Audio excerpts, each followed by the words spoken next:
Hello, hello, hello. Welcome to the Mirror Point, where reality is checking itself again and again and again. And today we're going to do a debate. Hold on, I've got a little echo going on here. And so we're going to do a little debate. This is an informal debate between myself and Dave the Pandiest. And Dave is taking the affirmative that idealism is really just convoluted solipsism or idealism in disguise. And I'm taking the negative position that that's not true. So we're going to get into it here in a minute, and we're going to let Dave present the challenge with his opening remarks.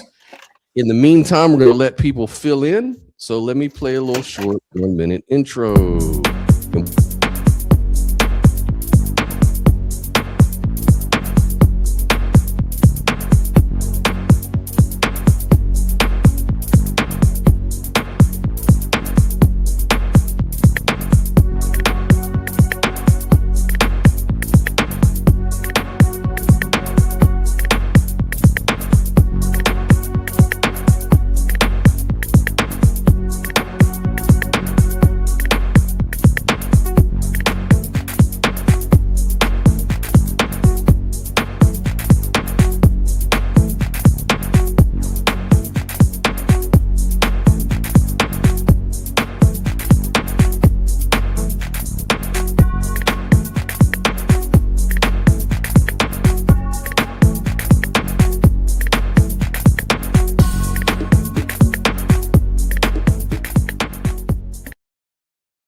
All right, people are starting to fill in. We got 3 out there. Probably more people are going to definitely show up for this, I'm pretty sure. So we're going to let Dave give opening remarks here in a minute. He's going to have his own view based on dualism and so forth. And we're just kind of hoping people fill in or file in. Yeah, we got another person. Hello, Paul. Paul's out there, Dave. Hello. Yeah, from the group. Sophia's out there. We got Skyworks out there. Big shout out to Skyworks. He's such a normal person that shows up for everything. So I appreciate that 100%. Afternoon, Sophia. Yeah. So everybody is kind of filling in. We got 6 people out there right now. So we're starting to file in pretty well. And what group is that, Scott? That's your group, boy. The Universalist versus the world, or Universal versus the world. I hope I said that right. Yeah, you come in quite a bit is what I mean to say, Skyworks. But yeah, so let's go ahead and get this started. I think we've got a good amount of people in here. Let's go ahead and start. Dave, if you can just start off with some opening remarks. And I will. And then we give it a shot. Right into it. Yes, sir. Go right ahead. The floor is yours. Well, thank you very much. Well, first of all, let me introduce myself. I'm Dave, and I'm an engineer, and I have a dualism which requires thermodynamics and spirituality or a God. And because I have both of these things, these two things, I look at all monisms as reducing eventually to a single self-centered position. And because of that, I think that idealism actually reduces eventually to a self-centered position, and a single and a monism and a solipsism. That's what I believe right now. I may be different by the end of the show, but essentially, that's where I stand. Thank you. Okay, perfect. Quick and succinct. That sounds good. I'll give you my little opening I worked on. It's just kind of a little skeleton outline, but basically What I want to do is just address a common misconception. And this is just the claim that idealism is simply solipsism in disguise. Now, this is a very common objection that's been going on for a long time. So the first thing we really need to do is define our terms. So solipsism is the view that only my mind exists and that other minds, other people, and perhaps even the external world are merely appearances within my personal consciousness, right? Hold on, I'm going to mute you, Dave, because you're making a lot of noise. Hold on. Oh, sorry. There we go. All right. So solipsism, like I said, is the view that only my own mind exists and that other minds or other people and perhaps even the external world are just appearances within a personal consciousness. Idealism generally is not that claim, okay? That's not what idealism says. Idealism, broadly speaking, is the view that consciousness, or what some folks call the greater mind, is more fundamental than matter itself. There are many forms of idealism, okay? But the vast majority do not claim that only my individual mind exists. Instead, they're proposing that reality is simply grounded in phenomenal consciousness, and that transcends any one individual, right? Now, the reason this problem exists between solipsism and idealism historically begins with the famous statement of the philosopher Rene Descartes. He says, I think, therefore I am, right? So Descartes observed that while we can doubt many things, right, we cannot coherently doubt that experience itself is occurring. The very act of doubting confirms existence of your awareness, right? Now, critics often point out that what is known as the Cartesian circle. So Descartes attempted to move from certainty about his own awareness to certainty about the external world through arguments, and these involved God. Now, whether one accepts that move or not, the important lesson here remains: experience is the one thing directly known, right? The question is, what follows from that simple epistemic insight? A solipsist concludes that, well, that just means only my experience exists, since I can't prove the outside world. An idealist does not say that. An idealist will ask whether consciousness itself might be more fundamental than the physical world, and that will appear within everyone's experience who is a conscious being, right? And this isn't just going back to, you know, Berkeley's subjective idealism. It actually goes towards a more naturalistic, idealistic view. This distinction becomes clear if you look at the tradition of Advaita Vedanta, articulated by Adi Shankara, right? Thousands of years ago. Advaita does not teach that only one person's mind exists. It teaches that the ultimate reality is consciousness, or what they call Brahman, a universal consciousness that underlines and expresses itself through physical reality in all beings. The individual self, or the ego, is not ultimate reality. And in fact, it is just a localized perspective, like an interface within a larger field of consciousness, right? That is almost the exact opposite of solipsism, okay? Solipsism elevates the individual self into the only reality. It's very self-centered, and it's very dualistic, though, as Descartes was a dualist, but he wasn't a solipsist. So I take that back. I didn't mean to say that. Solipsism isn't dualism. Descartes became a dualist because he used God to get out of solipsism. That's really what I meant to say. Sorry for that. But the same distinction appears in contemporary forms of idealism. Like if one were to look at, like, say, Kastrup's analytical idealism, or cosmopsychism, or my own model, integrated idealism, the claim is generally Not that only my mind exists, but the claim is that individual minds may just be expressions or partitions or fractals or localized perspectives within a more fundamental consciousness. So, in fact, solipsism faces a serious problem that idealism attempts to solve, right?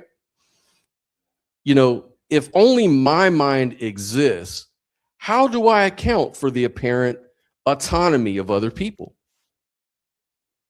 Why do they surprise me at all? Why can I be surprised at all? Why do they possess knowledge that I don't have? Why do I learn stuff? Why do they consistently behave as though they have their own interior lives? And why do I care for my loved ones if they're just figments in my imagination? Well, idealism offers a coherent answer. Other minds are real because consciousness is not limited to personal awareness. Other minds are simply manifestations of the same underlying reality from which my own mind arises. It's a relation. So the debate today is not really between idealism and solipsism. Debate is whether consciousness is fundamental and non-dual, or whether consciousness emerges from something entirely non-conscious via dualism. But conflating idealism with solipsism simply misses the central claim of idealism altogether. Idealism does not say that I am the only thing that exists. That's absurd. It has no way of getting off the ground at all. But what idealism does say is that what ultimately exists may be consciousness itself at the bottom, and that all of us are participating within that paradigm. So anyways, I'm going to go ahead and let you respond. Go ahead, Dave. I can agree with what you're saying in terms of idealism, in terms of here and now, in terms of somebody who is currently facing the next day or the current day. But in time, I see that the dualistic arguments of idealism fail. And eventually, as you look into the abyss, you're in a position where you have to connect to that other consciousness, or you have to merge with that other consciousness. Death is going to happen. We know that death is going to happen. We don't know if there's something after it or not. So I have to say that that if I look at time and the size or division between the various consciousness, I see the division fading with time and with circumstance. So that's my basic understanding of what's happening. So my basic question has to come back is, how do you know where one consciousness begins and the other ends? Okay, that's a good point. So you said a few things there. You mentioned time, and you're mentioning a lot of things that appear within our experience, right? Like time, yes, like the universe, like other people. So how would this dualism solve the interaction problem among these things? How does dualism fix that problem? Because see, in idealism, there is no need to explain that because everything is within consciousness. Everything you know is within a conscious experience, even time, even doubt, all of these things that you observe, all observation, all science is done within an experience, right? That's a unifying statement that I just made. It unifies all that. So I'm asking you as a dualist, how do you unify all that? How do you solve the problem of the one and the many? Well, for me, the answer to that question is the fact that I think that the objective world is real. And since the objective world is real, I have something that does the separation for me, specifically natural requirements. Right now, I see in a purely conscious architecture, of multiple minds or multiple consciousnesses and a underlying primordial consciousness as something that seems to merge with time. But I can see separate consciousnesses and a real world out there. Now, can I say the real world is real? Absolutely, or not? And the question, and that comes back to my lack or my hubris. I can't muster enough hubris to say that the real world doesn't exist except as my conscious, except as through my consciousness and experiences, and that's where it is. I have to believe that the objective world is quite real, and I have to obey the laws of thermodynamics. I have to obey the other two natural laws we have to follow, chaos and system integrity, and we have this consciousness. So the division between consciousnesses is there. But with a purely mental construct of consciousness, a purely spiritual thing, I don't see how divisions occur within it or how those divisions are maintained.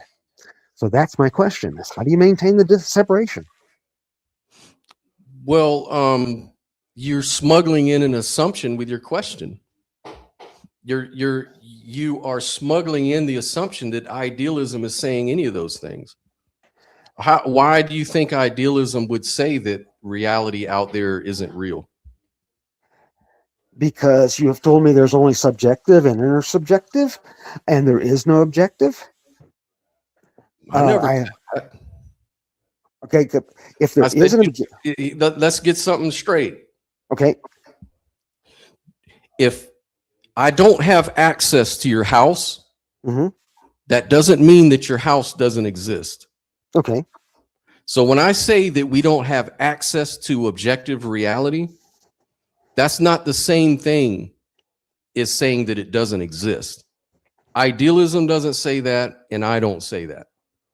So that's a straw man, number one.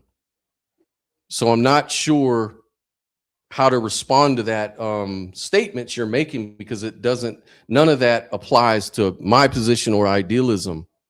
Now, let me ask you something to kind of get back to the topic here. Okay. Can you define solipsism precisely and how it differs from idealism? Let's start there. Your definition was just fine by me. Basically, a truly only self-centered point of view is how I see solipsism. Everything's inside my head, and there's nothing outside in the rest of the world. That's all that I know or will exist when I go into the void, when I die. There's only that one thing. How does that differ from idealism? Idealism says that your consciousness is separate from my consciousness, that there's a primordial consciousness, and these things are all separate. Everyone has a separate consciousness, right? Is that correct? There is a difference. Yes. So so then how is idealism just solipsism? Because those consciousnesses cannot remain distinct. I don't see how they can remain distinct without something between them. Yeah, there's something between them, sure. It's called a disassociation. What's that? That's when one relation doesn't connect to another relation completely. In other words, have you ever heard of dreaming? Yeah. Or have you ever heard of not remembering? Yeah. So when you were maybe 3 years old, do you think you were experiencing something on April 15th of 1969 or something like that? Yeah. Okay. Can you remember exactly what you were experiencing at that time? No, I can't. Okay, but you say there was an experience. Well, I do have a couple of experiences from back at that time, which I do remember pretty accurately. But there are things that you can't remember, right? Oh, a lot of things I can't remember. Right. What I do remember is probably 20 minutes, kind of things. Right, exactly. I know I can't remember from one day to the next. And that's what we mean by disassociation. And it doesn't mean that your mind did not exist back then. It means that you just can't remember. So memory is one form of disassociation. Another could be the idea of dissociated identity disorder that Kastrup talks about all the time. There are streams of consciousness or perspectives within consciousness that you have no access to. For example, one alter can black out while another alter within the same brain starts to take executive control with its own personality, its own character, its own set of memories and everything. Now, these two alters are disassociated because one alter doesn't have access to another. So all I'm really pointing out here is that even in nature, we see disassociation. It's the same thing between my mind and yours. Now, we don't share the same physical brain, but that's not really what's in question here. What's in question is, what is disassociation? It means access. I don't have full access to your mind. I only have access to a portal. That portal is seeing your icon on the screen right now. Or if I was in person, to see you. But just seeing your face, seeing the color of your clothes, the color of your hair, your fingernail length, and all this stuff tells me nothing about your memories, your hopes, your dreams, everything that you are, Dave. Tells me nothing. Why? Because we're disassociated. I have no access. But just because I don't have access, and I can admit that, it doesn't mean that I'm denying your mind. Does that make sense? It sort of does. Can the line of disassociation evaporate?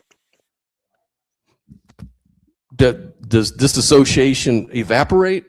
Does the demarcation, this thing that called dissociation between the two minds, can it evaporate? I don't know. I don't know offhand. Maybe if I look into it. Well, let's grant that it could. What would that prove? Eventually, they merge. The consciousnesses will merge, right? And all the consciousnesses have to eventually merge into one. I've never seen two consciousness merge, so I don't know if that's the case. What example can you give me? I think that's the notion of how people see their immortality. That's how people will survive after death. It has to do with the Reformation doctrine of justification by faith. Well, I reject that. So do I. I reject the belief of life after death, because death is by definition the end of life. So life after death is a contradiction in terms. Well, so what do you mean by death? Are you talking about death of just the body? Because I don't identify either with my body necessarily. I am referring to the body. I am positing that there's a possibility of something that exists beyond our death. Yes. And I am also saying I don't really know about what exists beyond our death. Right. So you're identifying with your body. And my consciousness. I'm identifying with both those things. With both of those things. Okay. So if I cut your hand off, would you stop being Dave? No. If you went into a coma and you lost consciousness, would you stop being Dave? Perhaps. Perhaps. Okay. So really, if someone killed you when you were in a coma, they wouldn't really be liable of murder because there is no Dave there to murder.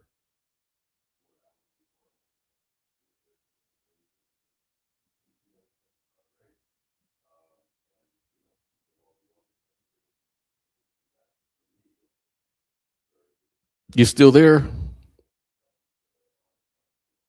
Dave, you still with us? I think I am. Okay, cool.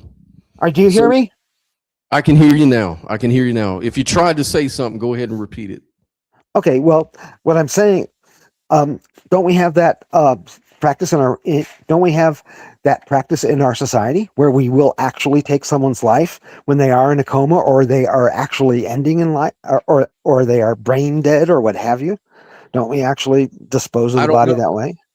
I'm not sure, but I know for one, I mean, just me personally, if my mom fell into a coma, I would not pull the plug on her, because I would effectively be ending a life.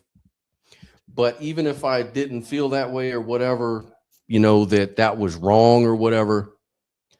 Um, and I guess you're saying that it is okay to kill people that are no longer conscious for whatever reason. Suppose a person gets knocked out in a fight and they're no longer conscious. They're just laying there. They're no longer, according to you, they're no longer, let's say Dave gets knocked out. He gets jumped and knocked out. You're unconscious. So you said that, without the consciousness, you're not there. So if they went ahead and just killed you, would they be liable of murder? Now, wait a second. There's a difference between sleeping and a deep coma. There's a big difference between those two. And If there's you a were in a coma and they knocked you out into a coma, and they then said, "Hey, he's laying on the ground. He's in a coma. Let's go ahead and just kill him." And they killed you. Would that be murder? Yeah, if they did it within that 5 minutes, sure. If Yeah, they I did mean, it when that, but that's if they did it 2 years later, no, it may not be murder then. well. Then I'm kind Okay. of unclear on what makes the self the self. But how Also, does isn't there a process by which a person can commit suicide with assisted suicide because they're in extreme pain and they know they're going to die anyhow in hospice? yeah, Doesn't but that what does that exist? have to do with it? What does that have to do with dualism? That's another way of death, isn't it? That's another permissible death that we can do in our society. Yeah, but we're not talking about society right now. The reason I asked you that question, I was just trying to follow your logic. We're not going into laws of what constitutes murder. That's not the point of what I was getting at. Okay, well, I hope I did say earlier that I believe I don't know what happens to our consciousnesses after we die. I'm hoping that there's something left. Okay, Well, that's a little different. well, does every form of idealism claim that only one individual mind exists? No, it takes time for idealism to degenerate to a solipsism. It does not start off as a solipsism. You're not practicing a solipsism now, but under the right conditions, under the right attitude, you might. Well, when you say your mind, what do you mean by you and yours? I'm saying that a dualist, a idealist who is put in the right conditions will only think of themselves and will not think of anything outward. They will not have any outward interest, and they will forget that all other consciousnesses exist. Well, on non-dual idealism, there is no self.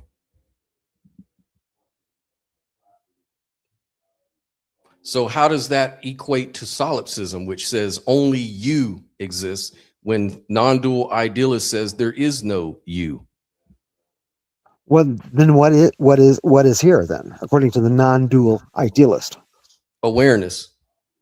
So that awareness itself is solipsistic, isn't it? Nope.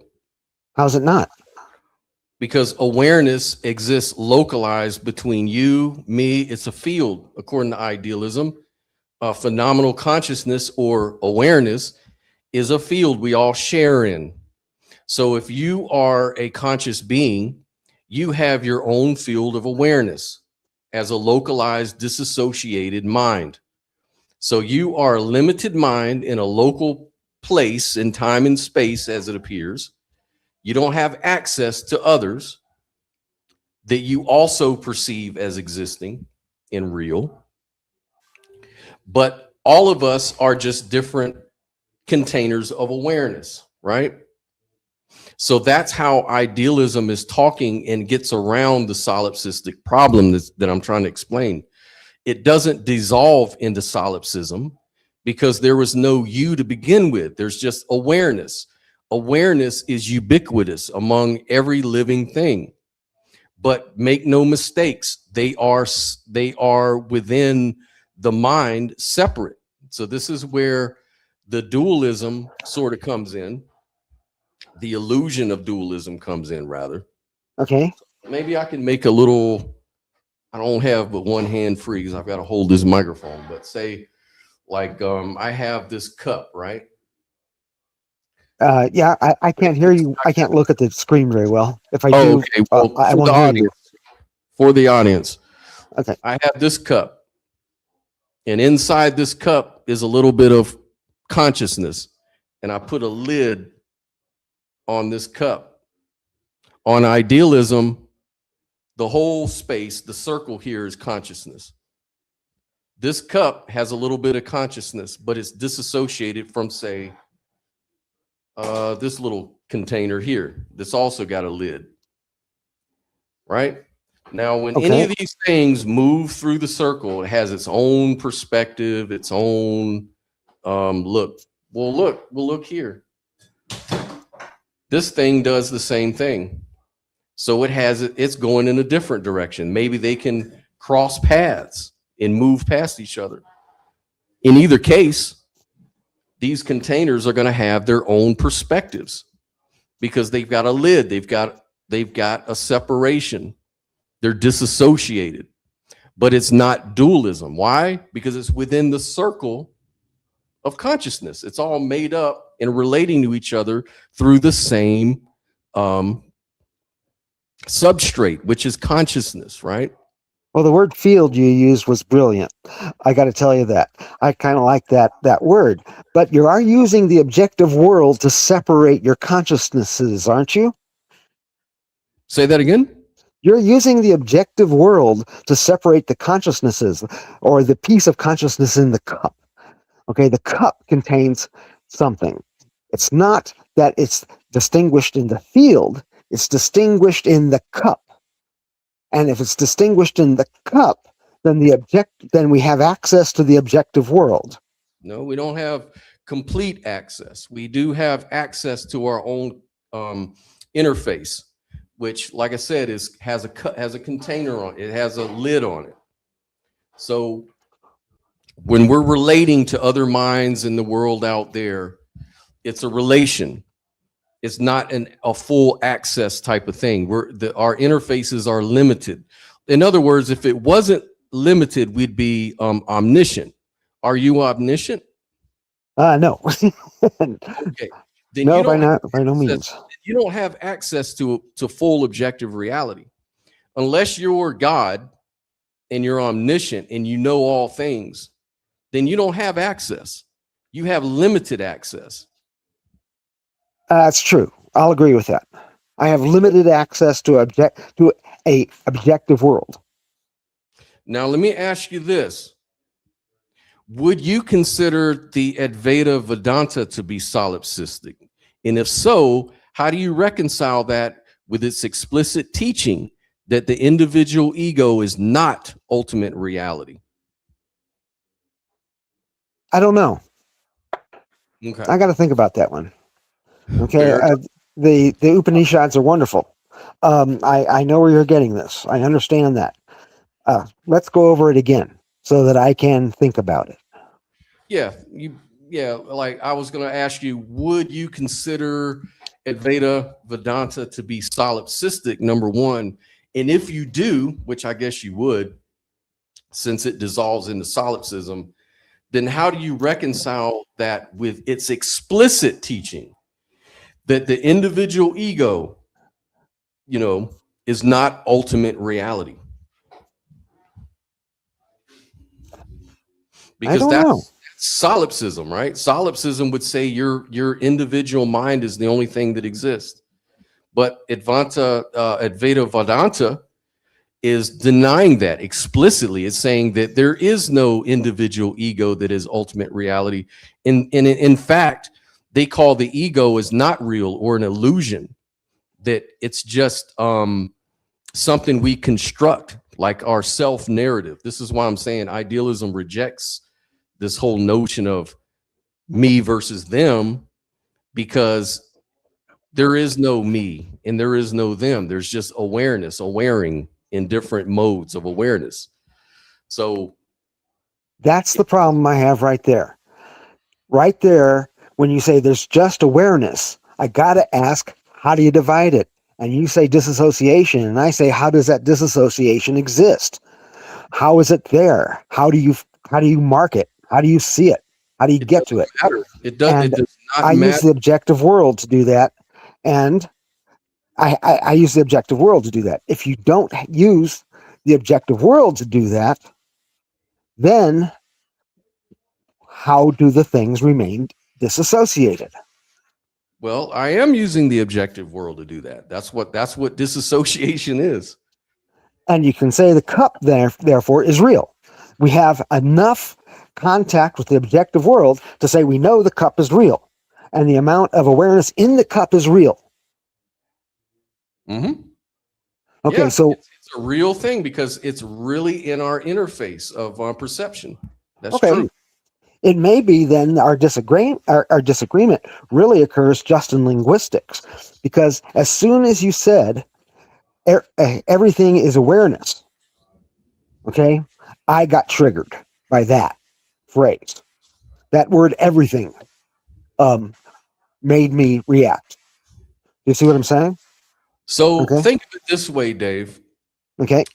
Can you let's say you go to the ocean and you see a bunch of waves. Can you pick up any of those waves, put it in your pocket, and examine it separately from the ocean? No, I can't. Okay. So you could then say that the wave is just the ocean. No, I can't. Why couldn't you? I can see that the ocean is moving. I can see an energy field. I can see that it's rising and dropping. I can see that there's still water in places and not still water in other places. And the ocean is in both, and yet I see two different fields. Well, no one's and they're localized. The point, Dave, is that you've got the wave that's doing its own thing, but it's still the ocean. But it's more than one thing. It's still the ocean, and it's something else. It's not or. I didn't say it was or. You are. No. You're the one saying that they're different. I'm saying the ocean is the wave, that they're both the same. You're saying that there's the ocean, which is one thing, separate from the wave. And I just asked you, could you pick up the wave and put it in your pocket and walk away? You said no. So obviously it's because they're the same thing. The wave is just an activity of the ocean. It's not separate from the ocean, is it?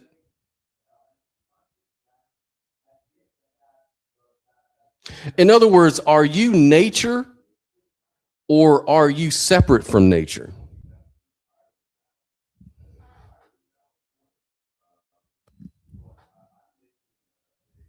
I don't know if you dropped off again.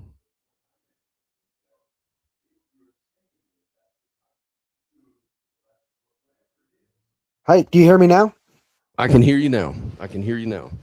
Okay, because I guess my ear is touching the phone and changing the interface I'm in. It's changing Google. But if you say the activity of the ocean is this, and it's an ocean, then I'm good to go. Okay, I'm good with that. And that's brought thermodynamics into the situation. That's brought time into the situation. But I'm not saying all is conscious. I'm saying there's an objective ocean and it's moving. And that is enough to have the dualism I understand. Does that Well, make sense? that's not really, that doesn't, I don't know. I would have to really think about that. Um, I don't get it. It for me, you know, non-dualism would say it's all the same. It's just activities within the same structure. It's like all waves are the same because they fundamentally represent energy moving through the ocean as a disturbance rather than, the movement of something separate. So whether it's an ocean wave, a sound wave, a light wave, the underlying mechanism of energy transfers remain consistent. It's the same thing. This analogy is the same way that we're talking about the field of consciousness or awareness, right?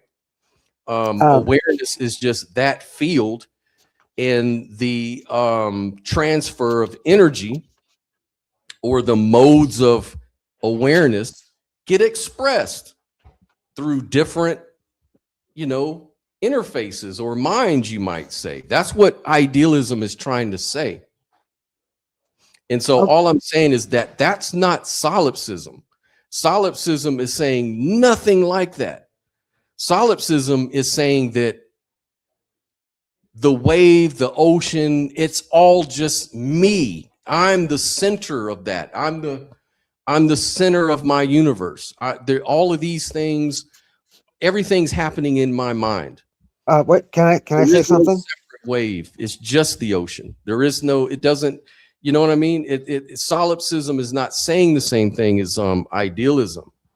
Can I say something here? Yeah. Go right ahead. Okay, if you say that the wave or the motion of the wave and the ocean are just the ocean, you've done a reduction. If you do a reduction and you say that you can continue to do reductions and you end up with one thing that you see, that's solipsism. If you say, I have a wave and that is in the ocean, and those are two separate things, the ocean is this thing that stretches around the globe, and that wave is just a local phenomenon. So they're two separate things that can be added together, then I agree with you. So you're saying that it reduces to my own mind. Eventually, anything that reduces and is primarily or is only consciousness or just awareness has to eventually reduce to one. Okay, well, if idealism does that, how do you explain the idealism that explicitly affirms the existence of other minds and a shared reality? I say that in the here and now, that's what I see. It takes time to reduce to one thing. It takes time to add everything into one thing and say, I add this into it and I only have this. And I add this into it and I only have this. And I have this and I only have this.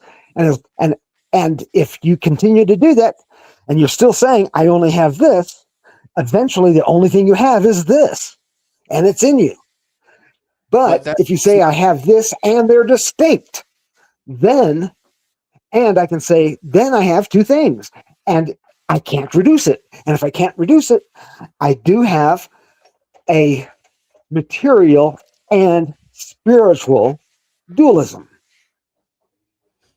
Well, can you demonstrate the logical step that takes us from idealism to only my personal mind exists? Because that is the step I believe you're not showing. The step I'm taking is probably linguistics, because you said you have a wave in the ocean and you have the ocean, so the only thing you have is ocean.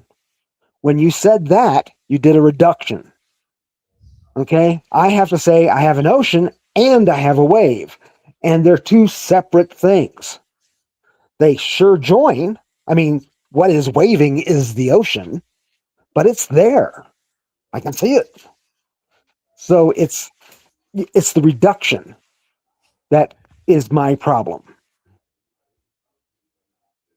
I don't understand how. I still don't understand how a reduction. All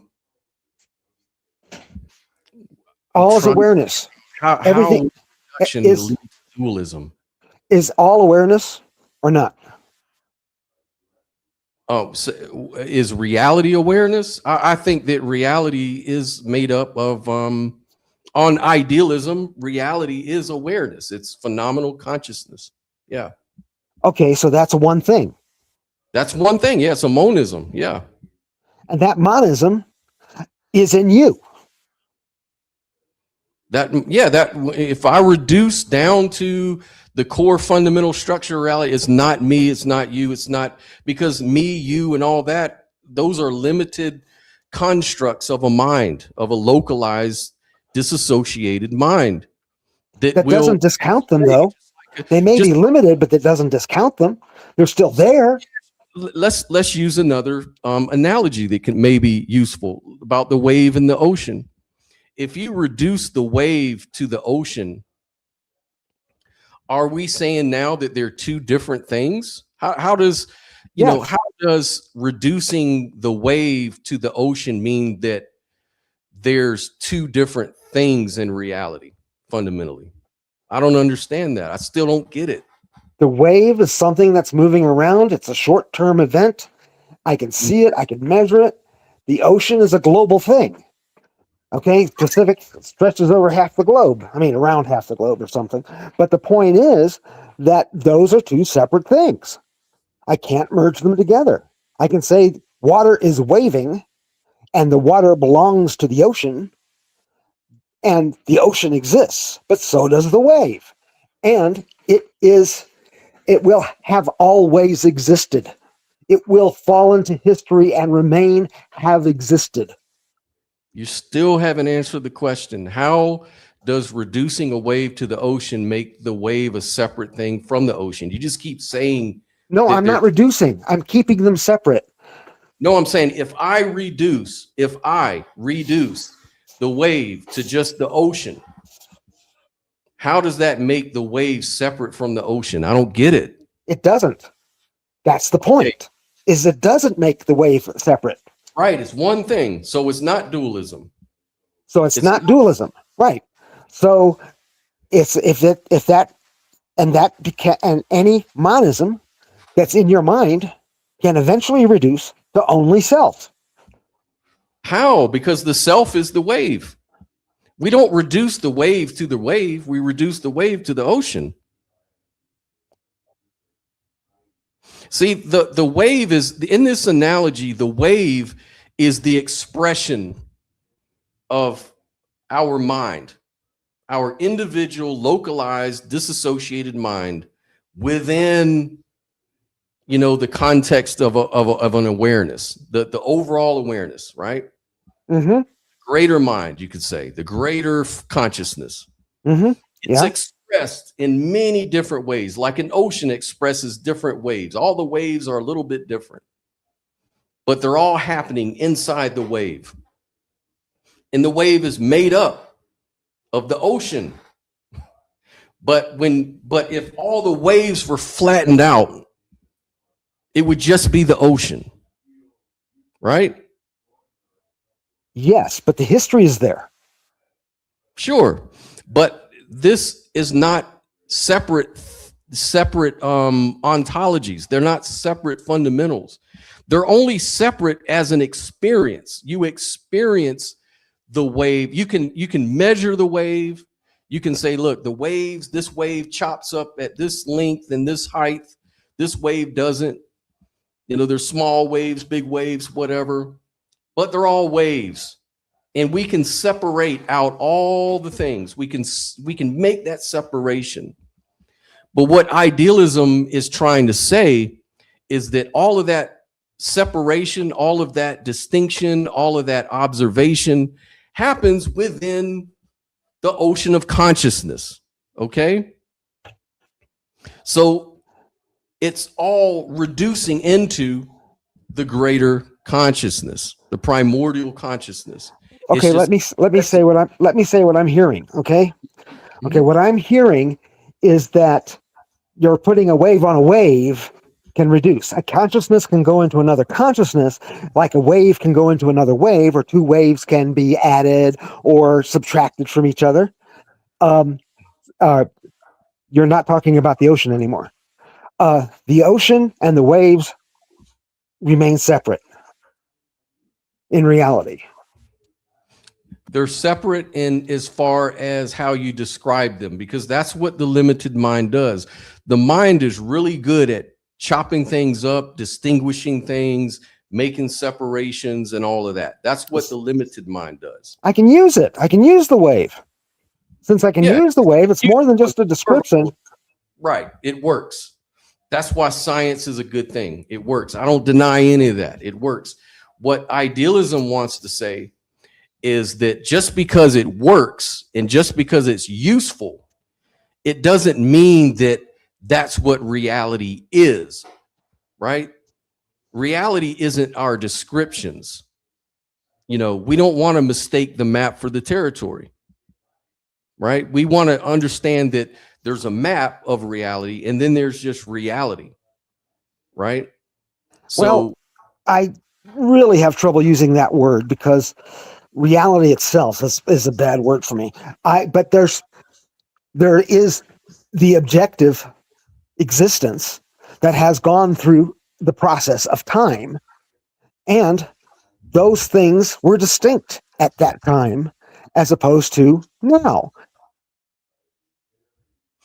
yeah, but you know, that's not proven. Well, we can see it, we can use it, we can measure it. We know that the day Just a theory. There may not be time. There may not be cause and effect and all those things. That's just your opinion. my intersubjective experience accumulation tells me that I do in fact have a very reliable measure of time. I would agree. It works for me too. That doesn't mean it's fundamental. Yeah, it does. But to me, it's fundamental. No, it doesn't. Okay, because I see more than one fundamental element. I see two fundamental elements. So I don't see the reduction to a fundamental. Yeah, but you know, you're given by your. It's almost like it's like an argument from incredulity. It's almost like if I'm a schizophrenic and I hear voices, instead of trying to get treated, I'm just gonna, hey, I know it's true that I hear voices from heaven because I hear it. That doesn't prove anything. You could have, there could be all kinds of explanations for that. It's the same thing with any other. But now wait a second, you're straw manning me because I said intersubjective, not subjective. No, right. But what I'm saying is even on an intersubjective level, it still doesn't matter. It does not matter. For example, Einstein had this same problem. In relativity, space and time are combined into a single 4D space-time. So past, present, and future all exist simultaneously, much like different locations on a map. Time doesn't pass. There is no causation that's fundamental. You know, equations. No. You're misquoting Einstein and you're misquoting the idea of space-time. It doesn't say that all three exist at the same time. Let me pull it up for you. They don't. This is called the block theory, block universe theory. And it's where we based our time dilation on, for example. So we've got evidence to back it up here. Okay. Let me read it to you. Okay. I've got it on the screen. It says, why time is not fundamental. The block universe. In relativity, space and time are combined into a single 4D space-time. In this view, past, present, and future all exist simultaneously, much like different locations on a map. Time does not pass. Equations, for example, lack time. The most foundational equations of quantum mechanics, like the Wheeler-DeWitt equation, do not contain time as an independent variable. They only describe changing relationships between objects. Thermodynamic emergence. The flow of time you experience is just entropy. The universe moving from order to disorder as an appearance. It is a statistical illusion arising when you have a trillion of interacting particles. Why causation is not fundamental? It's because of the symmetry of physical laws. The core mathematical laws of physics work identically forward and backwards. A thrown ball and a rewound video of a thrown ball are perfectly valid in physics. You're saying several things which are not true. Well, I'm reading you from the science. Well, it's not the science. That's not the science. That's a pseudoscience. No, it's so let me ask you, are you a scientist? I'm enough of a mathematician to know the difference. I know my math well enough to know that time moves forward and only in one direction. The arrow of time only goes in one direction. I'm fine with you calling time entropy. Okay, I'm fine with that. But to conflate the different types of energy transfer doesn't work. There's some things that experience entropy. There's some things that really don't. But that doesn't dismiss time. It simply says that's the way things work. And there is not pure symmetry in the world. That's the whole idea of the Higgs boson. That's the whole idea of the Higgs field. And the Goldstone field. Those are all things. Goldstone boson. The idea is that they break symmetry. It's unrelated, Dave, because time not being fundamental is. You ever heard the Einstein quote that time is relative? You know, he came up with a whole model called relativity. In general, of course, and I can derive special relativity in a few seconds. It's just manipulations of a triangle. But the truth of the matter is that the fact that time is relative means that time is slowing down, or time can speed up a little, but it doesn't ever go backwards. It never goes backwards, and it never stops, except at the speed of light. Yeah, but you're giving too much to your appearance. You're not looking at the mathematics. You know, you're not considering quantum mechanics with retrocausality. Sure I am. I'm very much considering that. When physicists combine these theories into a single framework, time behaves in unexpected and troubling ways. Sometimes, I know how time behaves in relativistic terms. Sometimes it disappears entirely. If what you were saying was correct, that it just goes forward, it's always going to do the same thing, then all of that would be false. That would be a contradiction. Einstein's theory of relativity was, in fact, the first major blow to our everyday intuition about time. Einstein said it is not universal. It runs at different speeds depending on gravity and motion. So just like they talk about servers moving relative to will have you still? And then quantum mechanics makes it even stranger. In quantum theory, time is not something the theory explains at all. It's simply assumed. But there's multiple forms of energy transfer, and there's multiple regimes in which these things work. Okay, quantum mechanics is simply one little field. And time in quantum mechanics is different than time in larger things, where a larger thing is bigger than a proton. Yeah, okay, that's all it has to be, is bigger than a proton. And all of a sudden, quantum mechanics no longer applies. So are you saying that time is not malleable?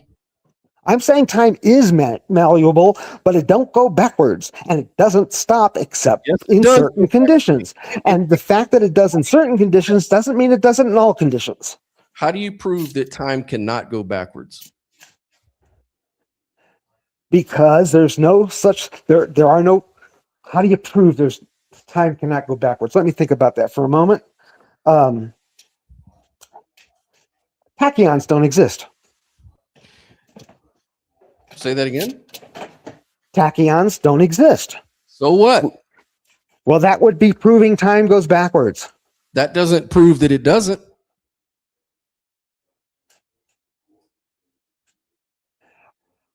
There is no experience in our sciences that suggest that time goes backwards. There is mathematics. No, there's mathematics is a language. It's not the nature of things. On the subatomic scale in quantum mechanics, physicists have found ways to experimentally reverse time in small isolated systems. I haven't seen any of that. I'd like to see that. I don't believe it. Well, then you need to you need to look at mirror universe theory. You need to look at Einstein's theory of relativity. You need to look at retrocausality in quantum mechanics. The symmetry of the mathematics has nothing to do with how it physically works, except that it happens to be the same thing in terms of its logical description. Mathematics is a language; it is not the causality. Dave, you're not a scientist, and neither am I. I'm enough of a scientist and enough of a mathematician to know the difference. Yeah, but I clearly know the difference. Why does the consensus historically against you? Are they all just, is it a conspiracy theory? Why? I don't know why historically the consensus is against me, but everybody seems to get all entangled in nuclear mechanics and forgets mechanical mechanics or electromagnetic mechanics or electric mechanics or chemical mechanics or thermal mechanics. Okay, you have to have all of them to describe our universe. But see, this is the disingenuous part about your argument. You're trying to convince me that all the science is wrong, that retrocausality has no evidence or experiments in the lab to prove itself, and you just want me to agree with you that I need to see it. I need to see a paper that shows me that they have done it. A couple of papers, actually. If I had 3 of them, I'd have to agree with you. Well, I can show you right now, but unfortunately, you don't have a screen to look at, you said. Well, I do have my phone barely, and you're very little square in there. I mean, you're 1 inch by 1 inch, 1 inch by 3/4 of an inch. That's it. But yeah, you can text me the link, or you can give me the link over the phone, and I can go read it and come back. That's fine. I can do that. But the fact that emergent properties exist and emergence is there, the fact that systems exist show that under certain conditions, things are very, very stable and time doesn't affect them. And that's specifically with the proton and the electron. It's not with the neutron. Yeah, but what does any of that have to do with why idealism is solipsism, though? You know, I'm bringing up the science of time to explain to you that even on science, even on materialism, physicalist science, even they admit that it's probably the case, most likely the case, backed up by experiments, that time is simultaneous. It's not a, past, present, and future all exist simultaneously, that it's all one thing, which is coherent with idealism. I don't understand that, and I can't believe it. It's consistent with. I know too much. I know too much relative mechanics. I know the math, and if I know the math and it says that doesn't happen, I doubt your sources. I have to. I don't have a choice here.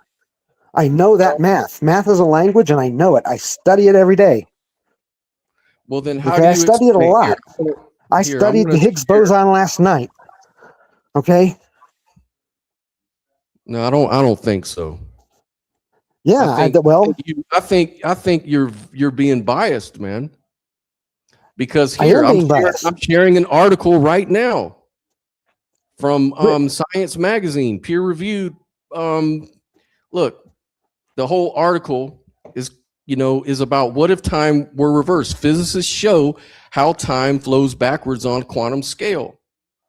I gotta see that article. I gotta read that article because I can see how time doesn't matter at that scale. Let me read it. Yes, it does matter, Dave. We're talking about reality. Yeah, I'm saying that protons exist and they're stable in time. Dave, we're not talking about your preferred reality. We're talking about reality as it is. Okay. Right? Quantum mechanics is real. It is reality. It's part of reality. It's not reality, it's part of reality. If time can be reversed in any part of reality, then your whole argument fails, sir. Right. I agree with that. So let me read you what it says. Okay. And you can look this up yourself. It's from Scientific American. The article is "The Quantum Arrow of Time Can Be Reversed. Physicists Show." It says researchers have developed a way to flip time to move backwards in a quantum system. This level of control could lead to bizarre real-world applications. The arrow of time marches forward. Eggs don't uncrack. Milk doesn't unspill. But new research has found a way that this arrow is reversed in a quantum system by flip-flopping events as if time were flowing backwards. The findings are currently theoretical, but are being tested experimentally, says Luis Pedro Garcia Pintos, a physicist at the Los Alamos National Laboratory, and first author of a new study published on February 19th. Now, granted, this was a few years ago. Well, actually, no, it was kind of recent. So ultimately, reversing time on a quantum level could stem the information loss that stymies quantum computers, says Andrea Rococo, a physicist at the University of Surrey, England, who was not involved in that research, but says this would immediately be an incredible advantage in terms of building quantum technologies, which we're working on. So, you know, the thing is, Dave, it's like you're saying that, and I get it, and you may have a scientific background, but how do you explain all this research? Like, these people are publishing papers, doing experiments. Am I supposed to just throw these out? Because you did say it was only theoretical and they're doing experiments. They don't have definitive answers yet. You actually said that. Yeah, and but mathematics, that's the point of symmetry, is that it doesn't matter which way you go, except in certain conditions. And that's what the Higgs boson is all about. It breaks symmetry. That's why I read it to you. So like I said, how can you prove that this just is impossible? Since because you did for me. You said it's theoretical and they are trying to find an experiment that shows it. That doesn't prove it wrong because it's theoretical. I didn't say that it was wrong. I said that it's theoretical and they don't have an experiment. I'm saying nature says no. Until I see the experiment, nature says no. Well, that's just incredulity.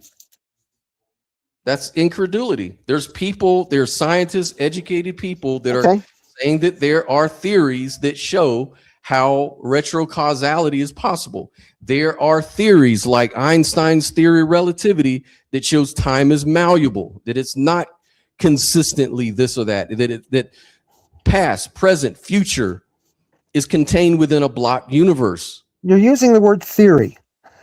If you said Einstein predicted time to be malleable and we can show it, that'd be great. I need to see that experiment that shows the arrow of time reducing for any particle. Have you ever used GPS? Oh, yeah. Do you know what time dilation is? Oh, yeah. I said reversal. It's not the same as dilation. Dilation is simply slowing down, and that works fine. Right, but time dilation was predicted on block universe theory before it was really proven. It was actually Einstein predicted it back in 1915. Yep, and guess what? He also came up with the block theory universe. Okay. So what I'm saying is that your claim that it's just not possible that time can't be simultaneously past, present, and future is just wrong. It's just wrong, Dave. Like, and then we've got even retrocausality. Well, one of us is wrong for sure. Okay, it's either me or it's you. I don't know. Okay, I'm willing to go do some research and find out if anyone has ever reversed time. I want to also say that scientists may be wrong. Scientists could be wrong about all this stuff. Maybe it's just little fairies that are causing time dilation. Maybe time dilation is easy to explain. Maybe maybe that evidence, maybe retrocausality could be all just bullshit. Maybe it's just reinterpreted. It needs to be reinterpreted. But until it is, I'm going to go with the science. And it just, in this case, the science seems to support the fact that what we experience isn't necessarily what it is. So if that holds for time and it holds for causation and all of that, it could also apply to every other appearance that we have about reality. That's why I believe in I disagree. teach. I disagree, and I don't think you're using the words correctly. If it's science, then there has to be an experiment. If it's math, that's what actually does show it. Yeah, but time dilation is proven. Time dilation and time reversal are big different things. Those are very different things. I'm using time dilation as a evidence for block universe. That's all I'm doing. Time dilation, that's fine, but time dilation I can show. I can demonstrate. But So time reversal, I don't believe it.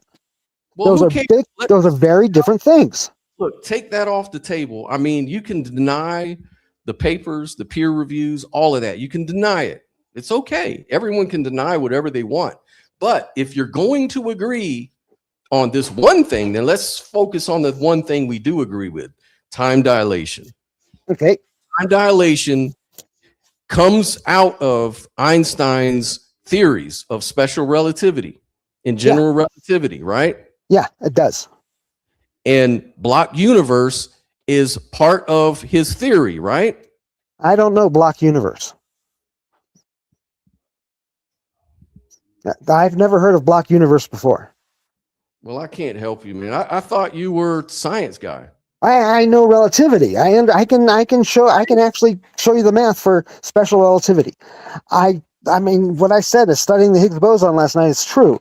Studying math last night is true. But the block theory, this is a new idea to me. I'm gonna read you another one. I'm gonna read it right here from another article. Yes, time dilation strongly supports the block universe model. In fact, it came out of special relativity and general relativity. However, it does not provide an absolute proof of the nature of time, but time dilation is scientifically proven, it's observable, and it supports the block universe, making it more probable that we live in a universe where time does not exist as we understand it. How do you go from time dilation to time doesn't exist? I don't see the connection there. They're talking about fundamentally. That's what it says. I'm saying fundamentally, time exists. It's malleable. I mean, so is the ocean, so is the water. All these things are malleable, but that doesn't. I can't make the leap to it doesn't exist. That's a big ass leap. That's a you problem, Dave. Well, entropy is real. Entropy happens. Waves are real. Yeah, they are. And they can be measured and understood separately from the ocean, and you can get other water to wave. And it doesn't have to be in the ocean. Do you really think that relations are the same thing as fundamental? Relations. Yeah, because you're acting like because we can see the relations that says something about the fundamental nature of reality. Like yes, it sounds like the answer would be yes. Okay, so you're saying that we have access to fundamental reality because we see the difference between blue and green. Relations are not fundamental, right? That's what I would argue. I say that they are. I say relations are fundamental. You know, I don't know. That's part of nature, because nature's fundamental. All right. So relational quantum mechanics. Oh man. So you're saying that because you see relations, that makes reality the same thing as the relations that we see. I'm saying. So you're saying you're basically omniscient, is what you're saying. No, I'm not. I'm not saying that. Please, that's a gross extension of the conversation. The fact that I disagree with you on this is merely a disagreement. We're not okay. That's personal when you say I'm omniscient. That's a personal slight. So don't do that, please. Well, it does sound that way. If you're going to say you know what fundamental, you have access to all of fundamental reality based on your observations of relations, it sounds like we all actually, not just you, we all have access to fundamental reality, actually. Yes, we all do to a limited extent. The fundamental reality is we all need to eat. We all need sleep. We all need a place to live. We all take up space. Those are fundamentals in reality. That's not what I'm talking about when I talk about fundamental reality, dude. When I talk about fundamental reality, I go back to nature and mind. And part of nature is my need to eat, my need to sleep, my need to have a place. So hunger proves that there's God or no God? No, I didn't say, we haven't talked about God. Then that's I'm what simply saying that there's two fundamentals. Let's get on the same page, Dave. Okay. It's fundamental that I read. It's fundamental that I eat. It's fundamental that I breathe. Okay? Right. That's not what I'm talking about when I talk about fundamental reality. What are you talking about? I'm talking about in philosophy. I'm approaching this from philosophy. When philosophy talks about fundamental reality, you're talking about the bedrock of reality itself. Yeah. Like what ontologically things are in themselves. Yeah, and I'm a dualist, and I see nature and mind as the two fundamentals. Right. Well, I'm saying that that's fine, but that's not really the topic today. But I'm asking how, if you must have, like you said, I'm going to take this. You have full access to fundamental reality, as I do as well, and everybody else in the world, is what you claimed, right? Yes. So yes. How is that not? How does that mean you're not omniscient? How does that? Or are you saying that we're all omniscient? I'm saying we all have interfaces with a actual reality, which determine our future in time that only either stops or goes forward. It does not reverse. Time can stop, but it does not reverse. Okay, so how does that prove that idealism is solipsism, though? That's what I don't understand. The reductionism of time to saying it's all three things at once is solipsistic in nature, because you've reduced it to nothing. You reduce time to nothing by saying future time, past time, current time, all is the same time. And what is a nothing? Well, what you said, it's all the same thing, and it's all just one point. That's not what nothing means. I don't even know what nothing means. That's why I'm asking you. What does nothing mean? Nothing. I don't know what the nothing means either right now. Then how can you say that I'm reducing anything to a nothing if you don't even know what a nothing is? Okay, please excuse me for saying that. Let me say, instead, if you say all time exists now and all past time exists now, then it's all now, you have reduced time to a single point. Nope. Still don't get it. There is no now. I said past, present is simultaneous. It doesn't mean the now. Now is time. When you say now, you're talking of you're saying time. You're assuming time as a point, as a specific point in relation to other points. That's what you're saying. Yeah. And but that's not what I'm saying, Dave. You're trying to tell me that's what I'm saying. No, that's what you're saying. Okay, what are you saying? I'm saying past, present, and future exist simultaneously. It's not a nothing. They exist simultaneously. Uh-oh, you blocked out again.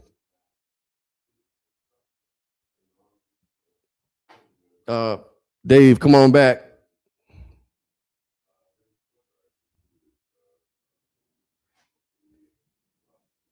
Can't hear you, buddy. Here, I'm gonna I've got to get ready to roll here soon. Are you there? Are you there? I'm here. I can hear you now. Okay, yeah. My screen turned off again. Yeah, I'm sorry about that. But yeah, I have a problem with the reverse with with the reversal of time, and I have a problem with the lack of acknowledging that time steps forward and entropy is important as a fundamental. So we all know that. Then the dualism of nature and mind makes some sense. Yeah, it's I'm not going to say it's not intuitive, but we're not talking about relations and intuition. We're talking the whole debate is whether solipsism and idealism are the same thing. If you say that nature doesn't exist, if you say that objective existence doesn't exist, if you say that, then I see the solipsistic trend. If you say, I didn't say that. Okay, I know you didn't say that. I know you didn't say that. If you agree that we have an objective world, which we have limited access to, and we also have a mind, we have our own consciousness, then we're on the same page. Yeah, we have, but the difference is solipsism is not what idealism would reduce to in any kind of way, because you made the statement that idealism will reduce into solipsism. It doesn't, because there is no, solipsism starts off with some assumptions. It says there's an identity called you, and it's your mind, and all reality exists in your mind. All reality exists in my mind is solipsism, right? What I'm trying to tell you is that on idealism, there are many minds within a greater consciousness. That's not the same thing, right? I can see that. I can understand that. I can even agree with that, as long as I have something to separate the consciousnesses with, other than the notion of disassociation. I have to have something to separate the consciousnesses. And right now, it's our bodies, effectively. Your consciousness is in your body, and my consciousness is in my body. Yeah, well, the idealist would say that your body is within your mind. And that's where it breaks. Within your limited mind is where any object, any observation is. To really say that your body is outside of your consciousness, you would have to be outside of your consciousness in order to say that. Now, I don't have the hubris to say that. I can't say that. I can say that I have I have intersubjective data, which tells me that I exist, and I can see that I exist, and I have needs. I can't say that my body is in my mind. As soon as you've done that, I see solipsism. That's your problem, though, Dave. That's my problem. Because guess what? I can see other bodies. There's other minds that bodies exist in too. Are you there? Dave, can you hear me? I can hear you. I can hear you now. Okay. So what I'm saying is that, on idealism, and I'm not even talking about my special view of idealism, but in idealism, bodies, trees, tables, and chairs are known primarily through your conscious experience. That's the first thing you know. And that's all you know, is what your screen of perception is going to show you. What it is fundamentally, we have no direct access to, right? Like under physicalism, matter is fundamental. Bodies are material objects. Consciousness arises from the bodies in the brains, right? On idealism, consciousness is fundamental. Bodies are appearances or expressions or structures within your conscious experience. Brains and bodies are how consciousness presents itself from a particular view. Anyways, I've got a call in here from Joel. Joel, how you doing, man? Hey, what's up, Scott? Hey, how's it going? Good, What say good. you? I'm trying to. Do you see idealism as solipsism, or what do you think? Well, I left a comment on the post this morning, kind of addressing this. So, I think what I as I thought about it, it seemed maybe that we ought to say that solipsism qualifies as idealism, because the definition of idealism is just that there's a mental the fundamental thing in reality is a mental thing, right? So solipsism does fit that description. I think that most of the things that people argue for that get called idealism, you know, don't make all the claims that solipsism makes. And the main difference is whether or not you think there's one mind or more than one mind, and whether you think that mind is your own, or, you know, I think even idealists who advocate for like a dissociation from a larger mind, where they are insisting that it's, you know, really all just one thing, you know, they're still maybe falling short of the claim that it's your own mind that's the fundamental thing. Right. I expect you probably see that distinction in your own view. Well, I think that you're spot on, and I would agree with you that solipsism qualifies as an extreme form of subjective idealism. But as I said in my intro, I'm talking about the broader idea of, and especially like analytic idealism, cosmo mind, and my own model. So, well, sure. I mean, if you draw a circle around the ones that fit the description and exclude solipsism, then of course that's going to work that way. I'm just saying, if idealism is defined the way I described it, which I think is what all those other ideas have in common with each other. So anyway, I think it still fits the description. Yeah, I mean, you can do that with anything though, right? Like there's commonalities with all kinds of concepts. It really what's important is to really look at the broader thing. Like now, like the idealist framework could be like, I don't know, first of all, it denies materialism. So both solipsism and idealism frameworks would reject the idea of an independent physical universe. So there they have a commonality. I mean, idealist reality is constructed of consciousness. Solipsists would agree, right? Yeah. Well, what you just said is the defining quality of idealism, as far as I understand it. Exactly. It's that the fundamental thing in reality is a mental thing or a conscious thing or a thing of experience, and solipsism fits that description. Yeah, in that way. Like then there's the status of the external world. Like in solipsism, the external world and other people do not have an independent physical existence. Instead, they're just mental projections or representations, if you will, generated by one's individual own mind. And that's where they're different though, right?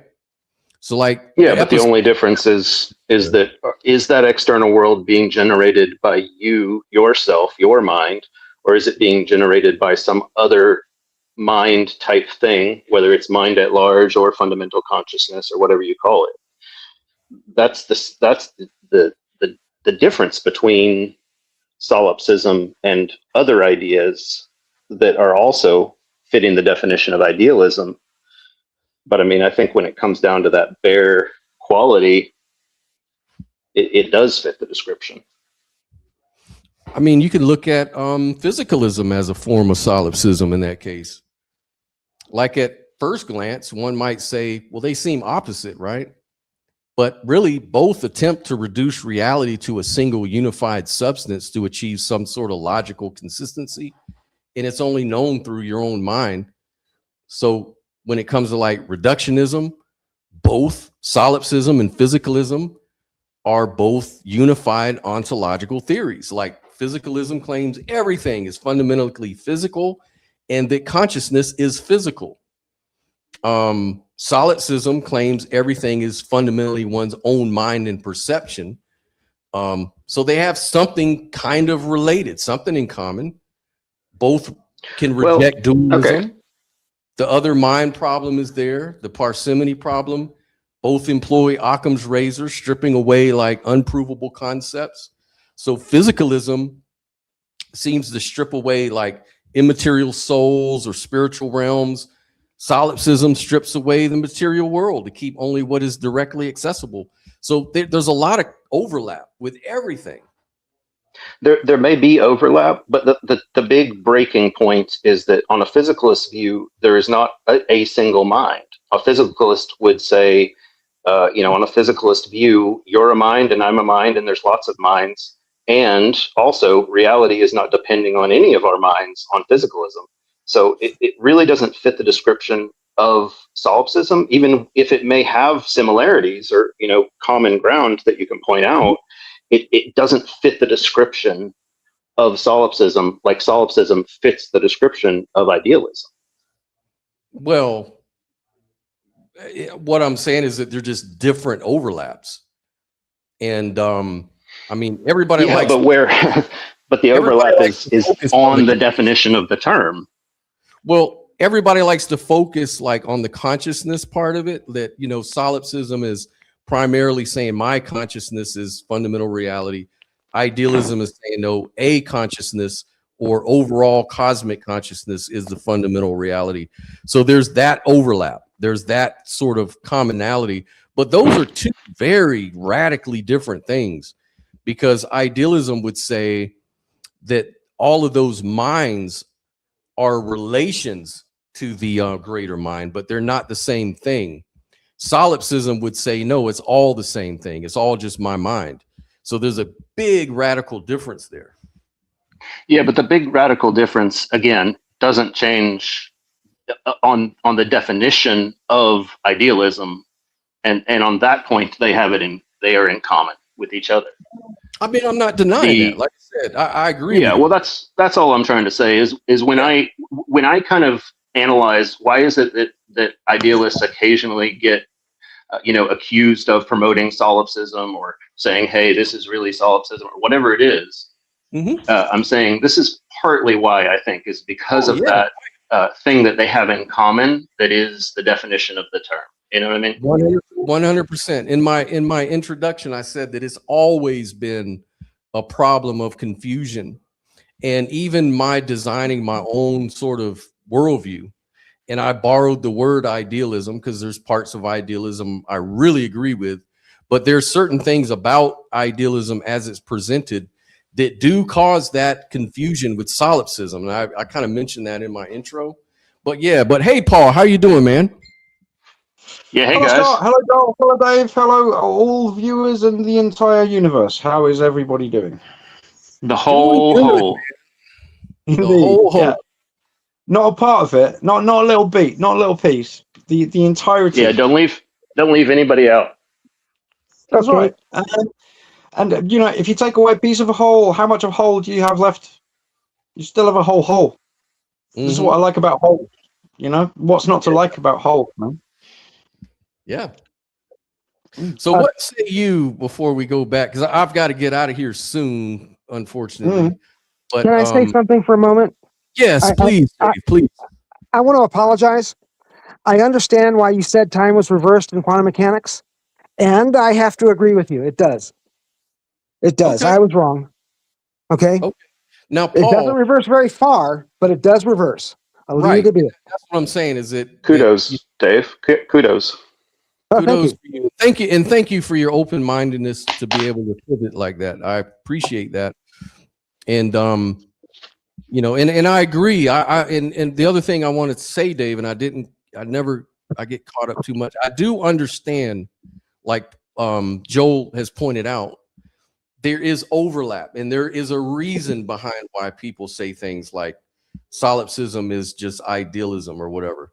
I understand why they say that. And the whole point of the debate was to just show the difference between the two. I understand the commonalities, and they're very common. In fact, they're a little more common than other views like, say, physicalism or panpsychism or other isms out there.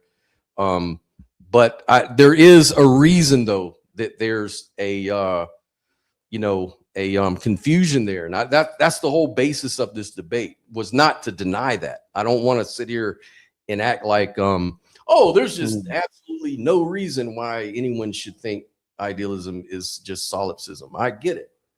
But anyways, Paul, you said that you said you knew of evidence of the backwards causation thing. Did you want to?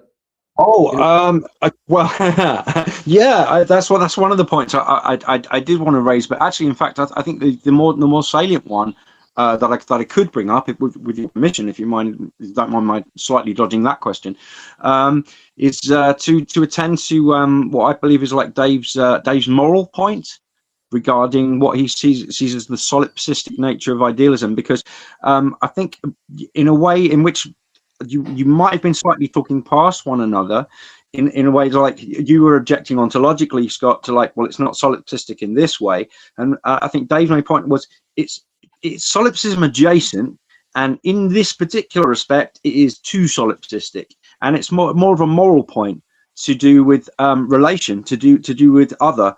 I think I've heard you say, Dave, something like without other there's no love, or without other that there's no proper caring. And I think one of your main concerns is this moral point, and it's to do with what I consider to be a potential danger of non-duality. Because we speak often about this field, and that there is like quicksand and landmines and like piles of excrement that you can step in on your way to like the central point of like self-transcendence. But so one of the areas to avoid is spiritual bypassing, and there's like a variant of that, which is like ethico-spiritual bypassing, where you can just say, oh well, there's no such thing as theft because I'm just taking from myself. It's all is one, therefore property rights are irrelevant, and my neighbor's ox, I'm just taking it. So there's and you can do this with numerous other things. It's like, oh well, if I hurt somebody, that's just self-harm. So, it's no big problem really. So I can just go around and murder anyone with an axe that I feel like it, because maybe, and then take their stuff, So there's a lot of dubious practices that are adjacent to things like non-duality and idealism that really need to be, if you're going to advocate for idealism, this is something that you need to also get yourself as familiar with as you are any of the ontological arguments, because the potential abuses of a philosophy are just as important as the arguments for it and the potential practical uses.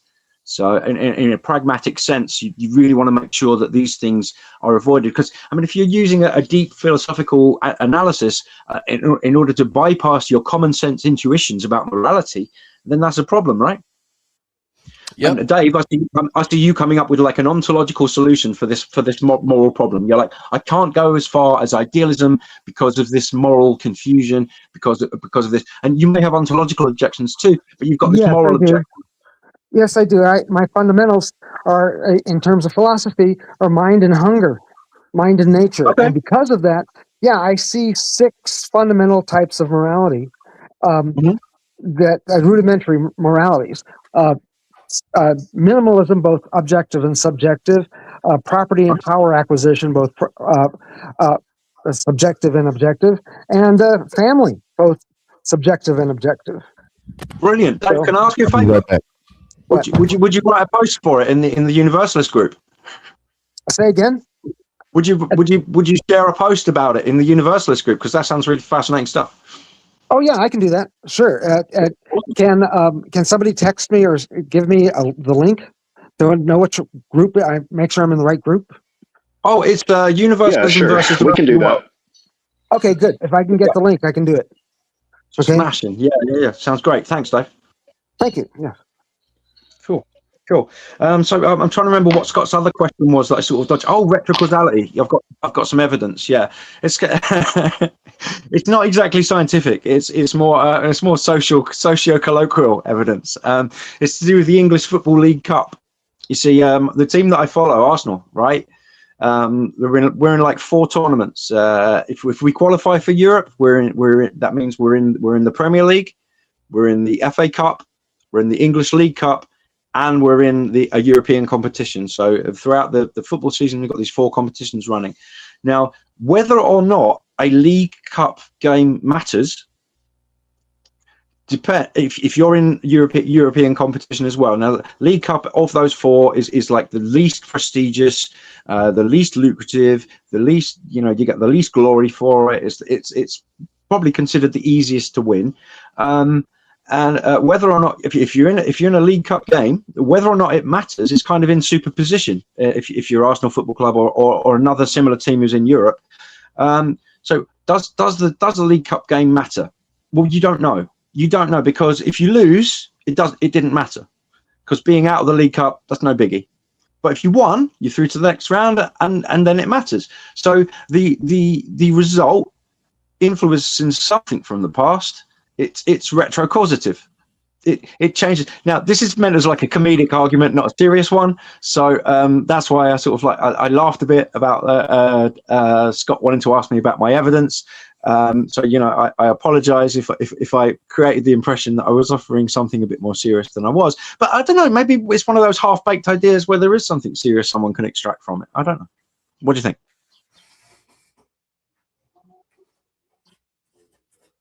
I can't hear anyone. Is everyone gone?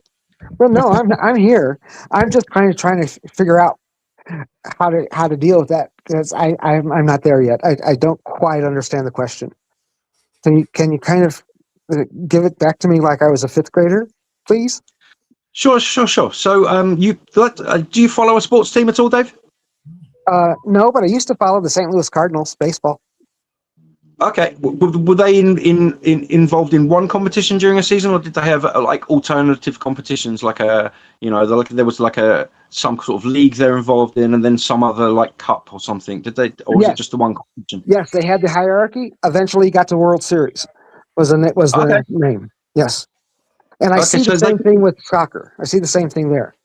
So yeah, so that your team could be competing in a competition, which is like, in terms of like the hierarchy of importance, like whether or not that game matters is yet to be decided. Because if it's in a lesser competition, but as a fan, you get to the end of the game, it's like, oh, we didn't win, but you know what? It didn't matter. It doesn't matter, because we're out of that one now. That's fine, right? But of course, if you didn't lose and if you won, then of course it matters. It's great. Well, Paul, you're right. So the result changes something about the past, or it does. It does. Well, let's notice what it changes, though.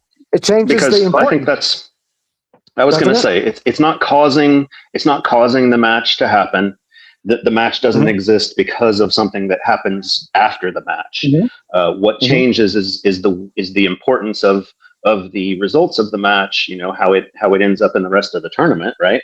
And I personally am fine with that idea.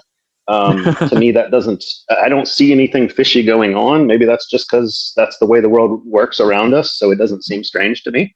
But I don't know. Did you catch that? I definitely don't think it really tells us anything about time that we didn't already, know and understand, and seems obvious about time. That sometimes an event will become important because of something that happens after the event. That's consistent with everyone's view of time. Sure. Let me give you another example. You go and buy a lottery scratch-off card. Okay, and the question could be, was it worth buying it? Was it worth buying the lottery scratch-off card? Well, if you get the same amount of money back or more, then it was definitely worth doing. But if you didn't, it weren't worth buying it. Or maybe it was. Maybe it was because you enjoyed the brief moment where you had the opportunity to win something, and it was worth it just for that. We could make it simpler. We could just say, is it a winning ticket or not? They issue the tickets and then they do the lottery, and which one is the winning ticket is determined by the lottery, and that definitely happens after you buy the ticket. It is a kind of reverse. I mean, it's a causality that it's something about the past, but it's a question of what type of thing it can fix. Doesn't the Yeah. Tao talk a lot about that? Doesn't the Tao talk a lot about understanding and accepting whatever you can't really accept? I mean, that's the serenity prayer, essentially. And that definitely works beautifully. Yeah, we have to set our priorities right. We have to make sure that we take care of ourselves first, then we take care of our families. I mean, Maslow's hierarchy of needs is right there. So, yeah. So I can see how you can dismiss the match as unimportant because you have something more important to do, like fix dinner for your kids. You know. Look here. Before and beyond the debate today, which just was about solipsism and idealism. The other thing I want to also agree with Dave, or maybe I don't know if I agree with Dave on this, but here's another thing too. A lot of people may say, well, if you're a monist, it's going to lead you into a certain kind of behavior or interaction with the world. Or somebody could say, if you're an atheist, it's going to lead you into a certain kind of interaction or morality of the world or yourself. Or, in other words, if you don't believe in God, you're probably you just don't believe in God because you want to sin or whatever. Or I could say, well, if you're a dualist, that's seeing me versus the other, which causes division, which is the root of all this. The thing I want to say is that just because you're a dualist, it doesn't mean you're a moral person or that you're going to go and you're going to act in accord with your dualistic thinking. Maybe it actually encourages you to do the opposite. The same with any other thing. We have to be fair. We have to be consistent. You can say the same thing with the theist or the atheist or the whatever ist you want to put in there, idealist, whatever. Your philosophy and beliefs don't really determine how moral of a person you are. Like, I understand the concern. I understand, like, if someone says, well, the way I interpret monism is it all just reduces into you. It just goes into solipsism. It goes into the only thing that matters is me. But what you have to understand is that people are not monoliths like that. They don't think, everybody doesn't think that way. So I think it's just kind of helpful to kind of put that out there too, that this has nothing to do with a moral thing. Like what I'm like, I was on Objective Ethics channel. I think Joel, you were there. It was a couple of weeks ago. And I was trying to make the case that, non-dualism sort of grounds my unity of humanity. Like it's what grounds my morality towards other people because I see myself in others. And then someone came on and made the perfect case. And he was like, yes, Scott, but something about that seems to be a little fallacious because just because you're a dualist, does that mean all non-dualists don't do bad things? Do all non-dualists think that way?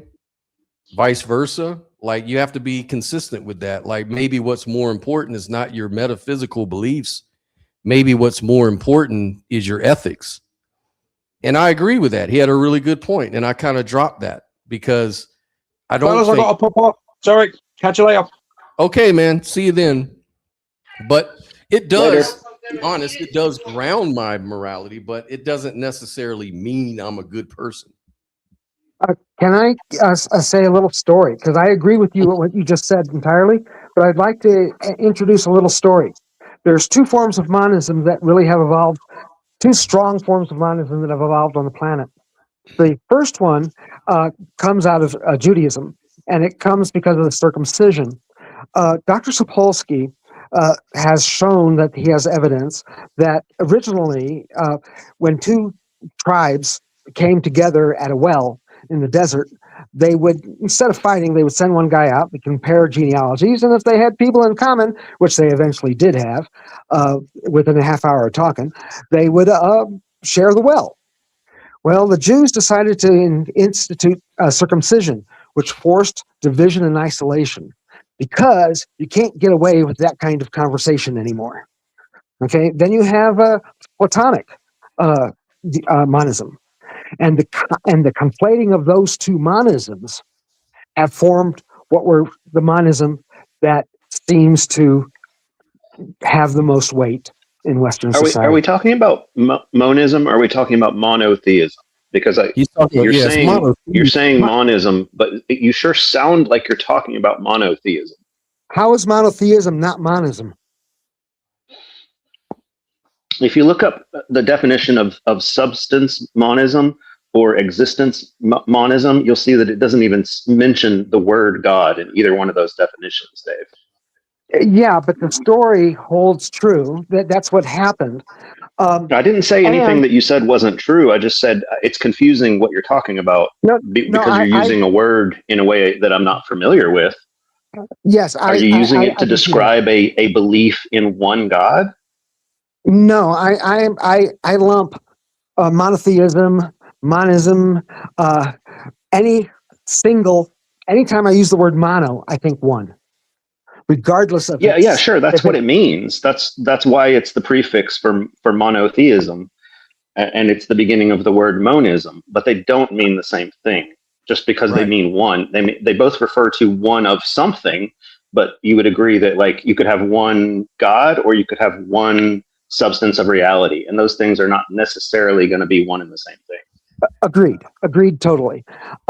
Yes, but I characterize the fundamental underlying attitude of the three major civilizations on the planet or major civilization structures on the planet, to either line up under a dualistic concepts or monistic concepts, regardless of theology or any other substrate. They seem to be parallel. They seem to have that essence in common. Now, when it comes to God, that's another discussion. And I personally believe in God, but that's not the point. That I'm saying that the original purpose of monism was to isolate and divide the Jews from everyone else.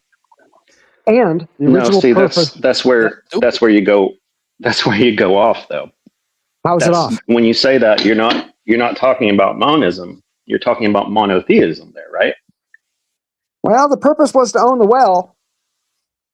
That's dualism. I didn't say you were wrong about the purpose. I said you're using a word monism to describe something that isn't monism. When you say the purpose of monism was to do that, but see, monism actually, you're referring to a whole group of ideas that are about all kinds of things other than that.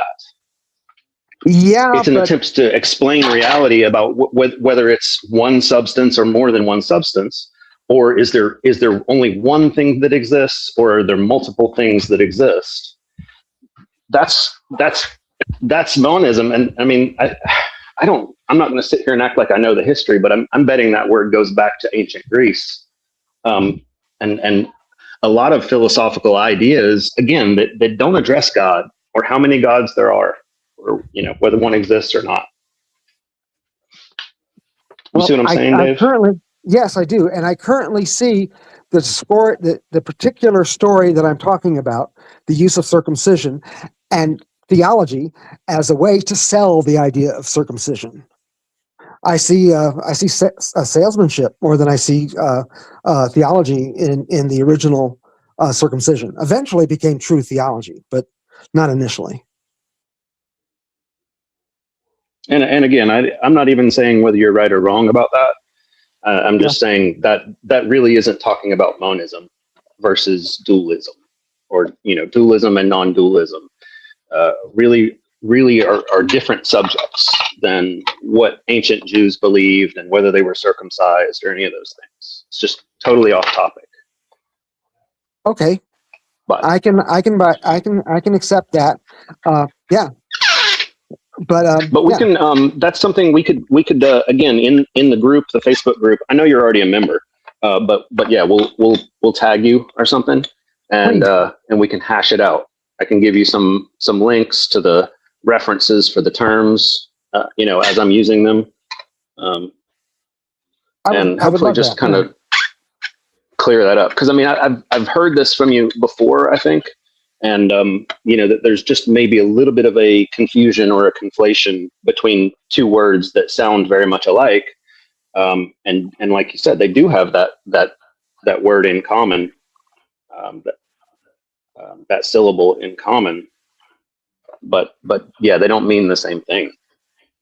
I agree. They do not mean the same thing, and the particular thinking of individuals is not reflected in what I'm saying.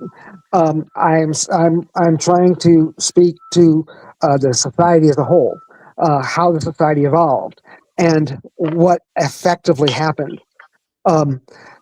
It's monotheism is it did evolve out of that initially. And then the rational monism came out of Greece, and they were conflated. I think that's plainly obvious. But monotheism, well, I think it's technically a separate subject. Yeah. Yeah, I mean, I personally, there's a lot of there's plenty to read about what ancient Jewish people believed about God. And, God created the world and a lot of things like that fall into the metaphysical category. I don't remember I don't remember a whole lot of discussion of, of it being a singular substance, or whether it, but I know that there's a good segment of traditional theists who consider themselves monists, right? That God is the one thing, and we are all part of that one thing. It is not something that's totally unrepresented in Christianity. I think it's a little more Eastern Orthodox than it is, Western and Protestant. But yes, there is some overlap there, and personally, I think that if you have a monotheist religious view that there's one God and it's the grounding of all existence, then in some ways you are close to qualifying for at least a monistic ontological view. But again, a lot of views that are monistic about their ontology, are not invoking a God at all. They're saying there's one thing. In fact, you can have a physicalist monism or an idealist monism, and of course, on the physical one, there's only one thing, and it's physical reality. It's not God. There is no God in a physicalist view. I agree. And then, yeah, so I'm just saying that's the big distinction on those terms. That it feels like every time you get going about this story about the Jews, you just kind of obliterate that distinction and start using monism to describe what ancient Jews believed. And I don't think that we can say that. I apologize for saying that's what monism. I apologize for saying that's what they believe. I personally believe that they started the circumcision process to own the well. The first two commandments from Moses obviously show the notion of one God. And I do apologize for that conflation. Well, they also believed in other gods, though. You know that, right? Yeah. Yeah, there wasn't just one God. Anyways, when it comes to Hebrew, ancient God had a wife, for example. The whole command of don't worship other God, don't put other gods before me. So he was already acknowledging other gods, right? So what I understand is that, like early Jewish and Christian thought, both of these were really heavily influenced by the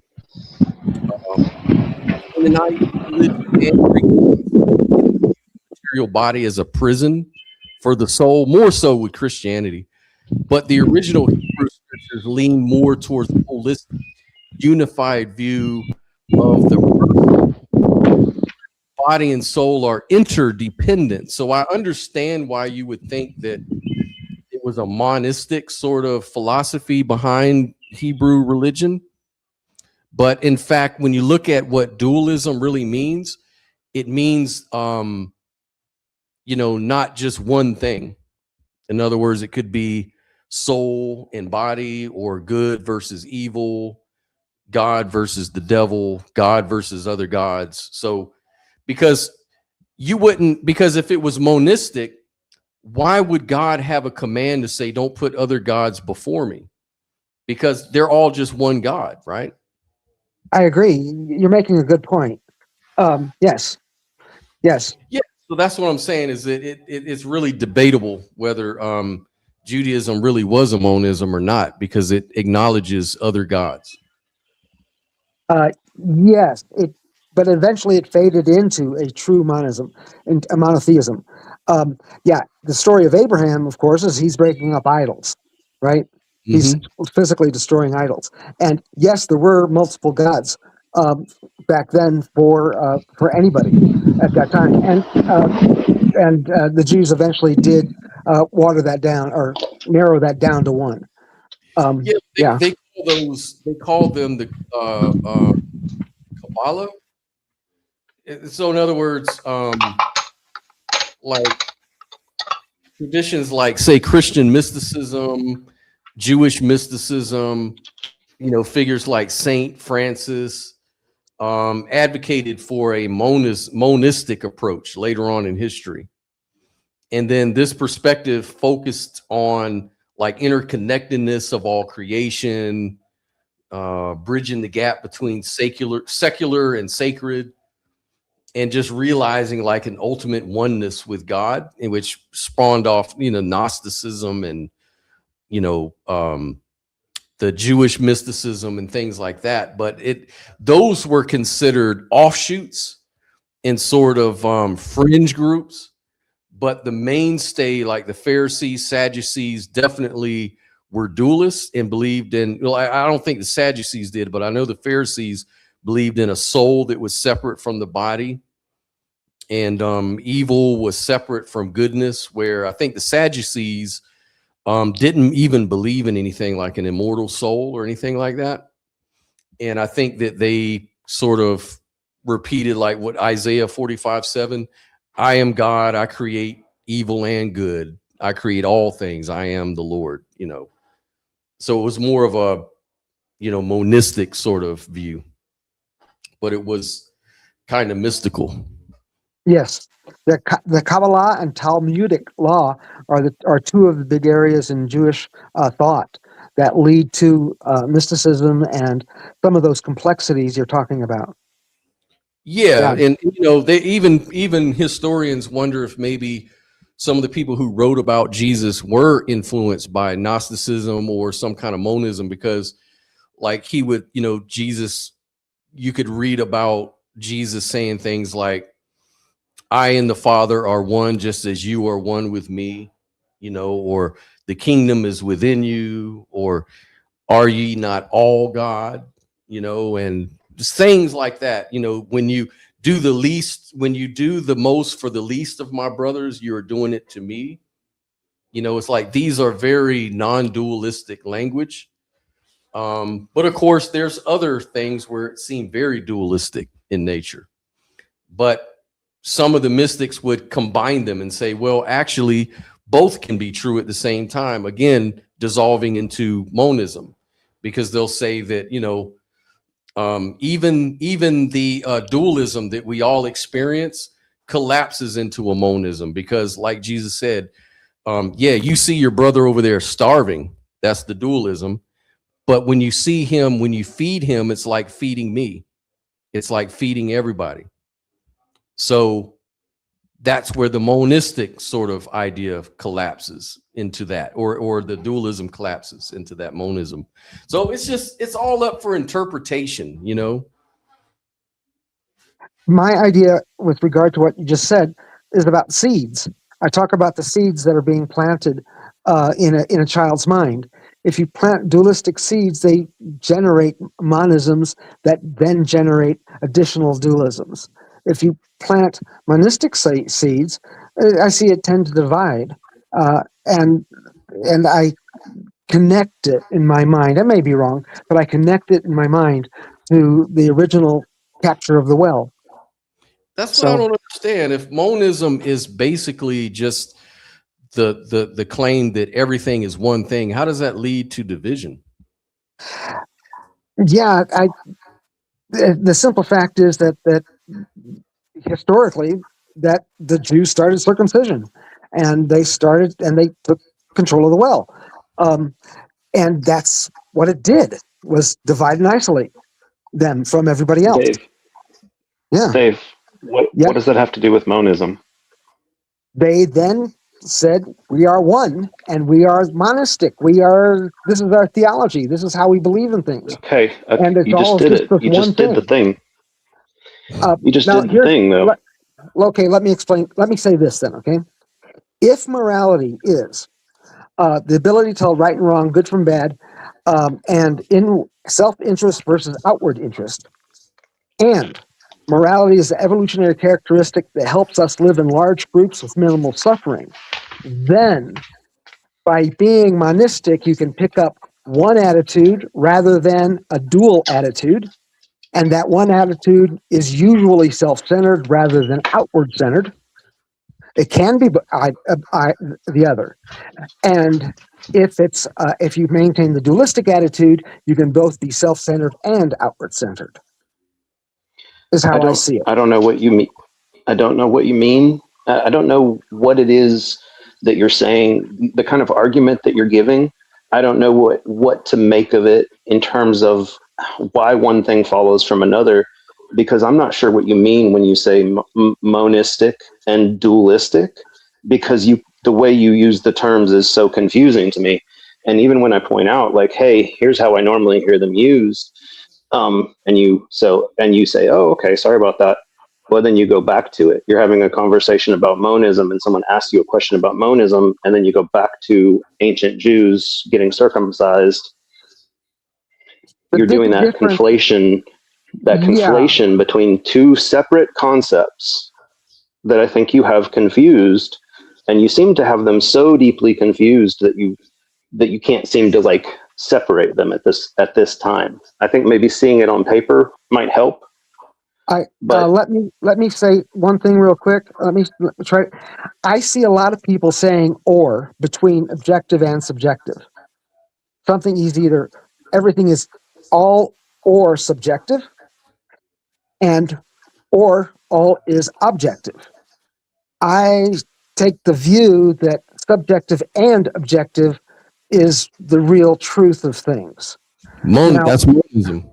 Well, from my point of view, the "and" makes two things. There's two words. Subjective and objective are two words. That's two things. Right, but this is monism. And monism is either objective or subjective. I see it. That's the way the Western culture is. That's what we're in right now. It's not the case, because there are views of monism that say there is one fundamental substance from which everything else is made of, right? Yes. But there are still subjects having subjective experiences of objects, things that are objective to us, right? So saying that if your view includes subjective and objective, you're no longer a monist is not true, because you can be a substance monist and believe in those two things.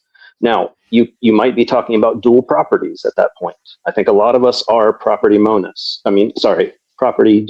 because we do believe in more than one property of experience. And I think there's certainly a good reason to distinguish between subjective things and objective things. But again, it's a property dualism that you're describing at that point. And a person can be a property dualist and a substance monist, and believe in one God or believe in lots of gods. It's just those are just totally separate concepts, and they're all kind of getting lumped into one box and treated as if they're one thing. You can't argue for substance monism or substance dualism by addressing how many gods ancient Jewish people believed in, or the reason why they did it, because they wanted a well. I mean, for one thing, I guess you focus on this story because it's such a prevalent story in our society, but you do understand that Jews were not the first people to say, this is our well, and you can only drink from it if you're in this tribe.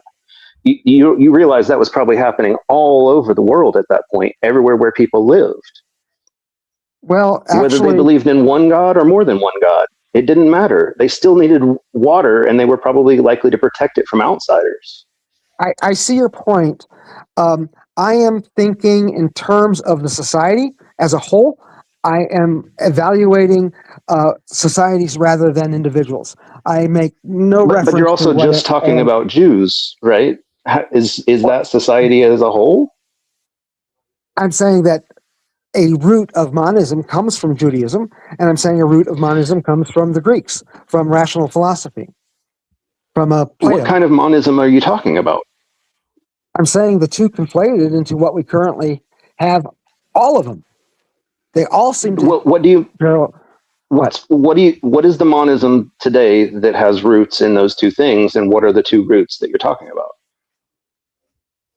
I think that a lot of people act either spiritually or objectively. And those objective people who are practical end up having all the money. And those people who are spiritual end up having a lot less of the money. And spiritual people will actually say to me that money is not important. It is not the energy of how our society runs. And I have people who say, yeah, that's how it runs, and I'm going to get all the money. I see those two attitudes being hammered out in Western civilization time and time again, and I see Western civilization culminating in a lot of wars, almost continuous wars. And I see Western civilization having taken over 6 continents. I see the dualisms of Neo-Confucianism to be additive, and I see that their rate of war in China is far less over the last 3,000 years than it has been in the West. Dave, the United States, yeah, that's it. Mm-hmm. You've said a lot. Can you point me to which part of that was the answer to the question? What are the two roots that you were talking about for monism? I asked you, what do you mean by monism, and what are the two roots from those two cultures that you're talking about? And I don't think you touched on either one of those things in your answer. Okay, the roots are the Platonic root, the analogy in the cave, and the other root is the circumcision process. Those are the two roots. So you're saying that Plato's idea about the world of forms is monism? Yes. I don't think that's the case. I don't think that's the case. I think the idea about now, I'm not a philosopher, of course, but my understanding about the analogy about the caves is meant to get us to understand our relationship to the world as we experience it. It doesn't necessarily have anything, it doesn't say anything about whether the world is made of one fundamental substance or two fundamental substances. Either one of those things could be true, and we could still be having the kind of, we're in the cave seeing shadows relationship to reality. Agreed. Let me paint this out a Well, if little you agree, closer. Let me paint out. Dave, you say a lot of things that never get examined because you go on and on and on, like from one thing to the other. I just wanted to back up. There was something you kept saying that I kept wanting to jump in on, because you say things like the Tao and Confucianism are mainly dualistic. That's why they have less wars and less of the things that are immoral. But in those traditions, I mean, the cosmos, nature, human society follow the same underlying patterns, like ethic and natural law are interwoven, like the yin and yang symbol. This represents a duality, but one is balance and harmony rather than conflict. So like yin, I guess, is like what, the feminine, dark, passive or whatever. And the yang is like your active, light, masculine, and are both complementary forces. Each contains the seed of the other. And so on that philosophy, it's a monistic thing. So I don't understand how we never really get to examine that part, because you get on this roll about it. It's almost like you just think we all are supposed to just agree into it, like it's just common knowledge. And what we're trying to tell you is that the things you were saying about monism and dualism, this isn't common knowledge. You're speaking as though it's just we all know this, so therefore, I don't think that's the case, though. It's like Joel keeps saying, from what he understands, that's not really how it works, you know? Okay, let me just first address one of the problems. One of the problems in the discussion is, how did monism come out of Greece? So let me tell us a quick story about how it kind of happened. Okay, Socrates came up with the idea of apologia and sophistry, basically apologetic way of discussing things and learning truth and really striving for truth, versus trying to straw man and steel man. Fundamentally, do you agree with that or not? Can I go on from there? What do you think, Joel? Oh, and what do you think, Dark Light? You just got on. Let me let you speak first. Go ahead. Yeah, I'm in the middle of a job. I just wanted to hop on about the monism thing. There are atheistic monisms and there are theistic monism. Monism isn't necessarily conflated with monotheism, although monotheism is a subset of monism, okay? But that doesn't necessarily mean that all monisms are monotheisms. And another point about the solipsism and idealism. Solipsism is a subset of idealism. That doesn't necessarily mean that all that they're conflated, because there's different types of solipsism. There's different types of idealism. So those are just some points that I was hearing that I wanted to clarify real quick. Thank you for pointing Thanks, that out. Dark. I agree with most of what you said. The one little point that I heard was on monotheism.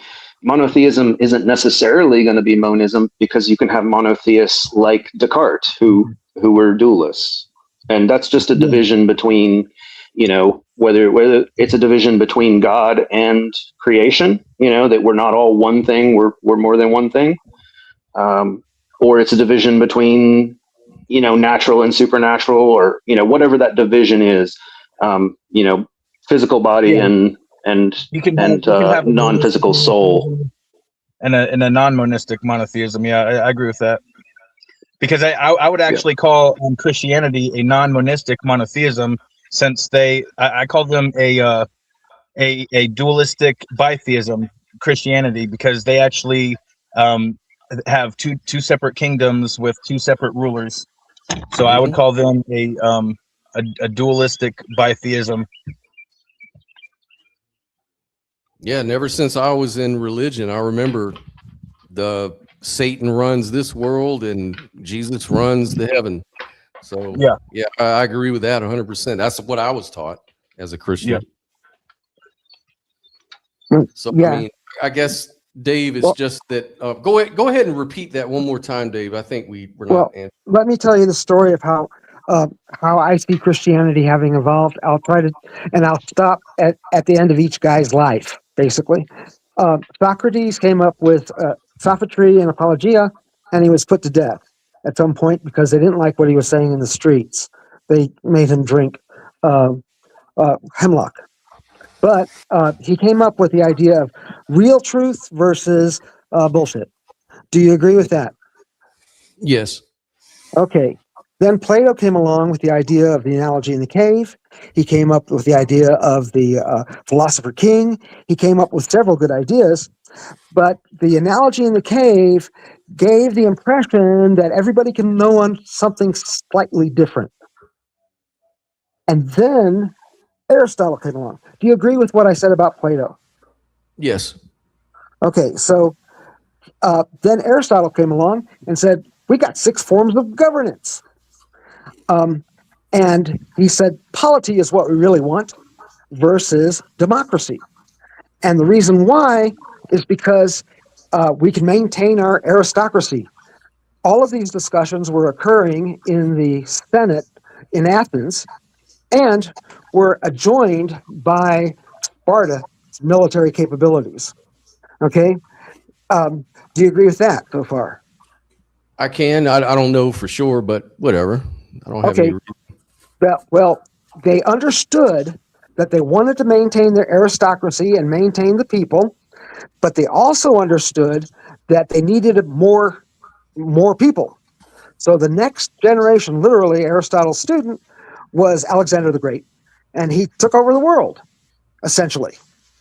And he showed that the Greeks, or they could actually control the entire world. And on his deathbed, Alexander the Great's empire broke into 3 chunks. Mhm. Okay, and they went in their different ways. Meanwhile, the Greeks continued to breaking do up. philosophy. What? Yeah.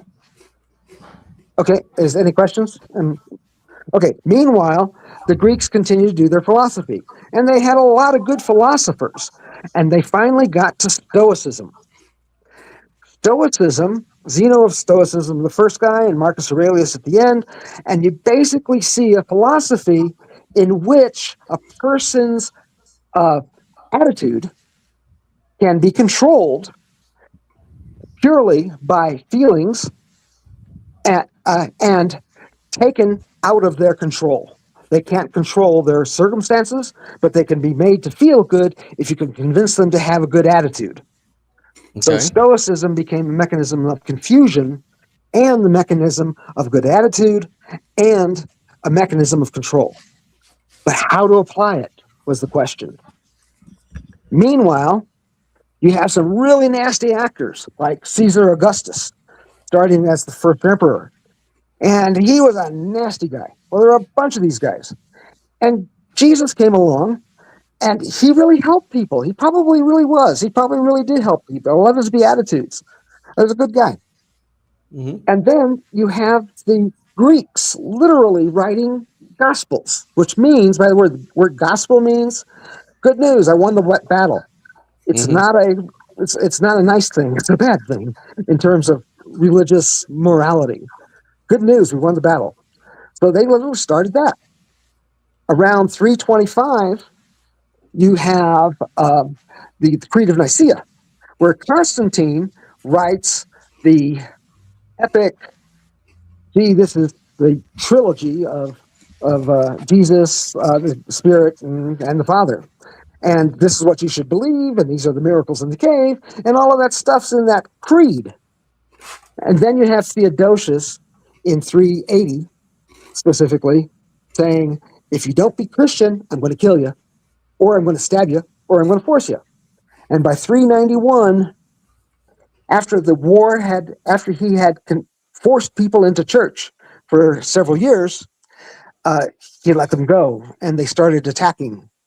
And Christianity spread in 2 directions, actually in 3 directions. It actually spread into Europe, into Asia, and into Africa.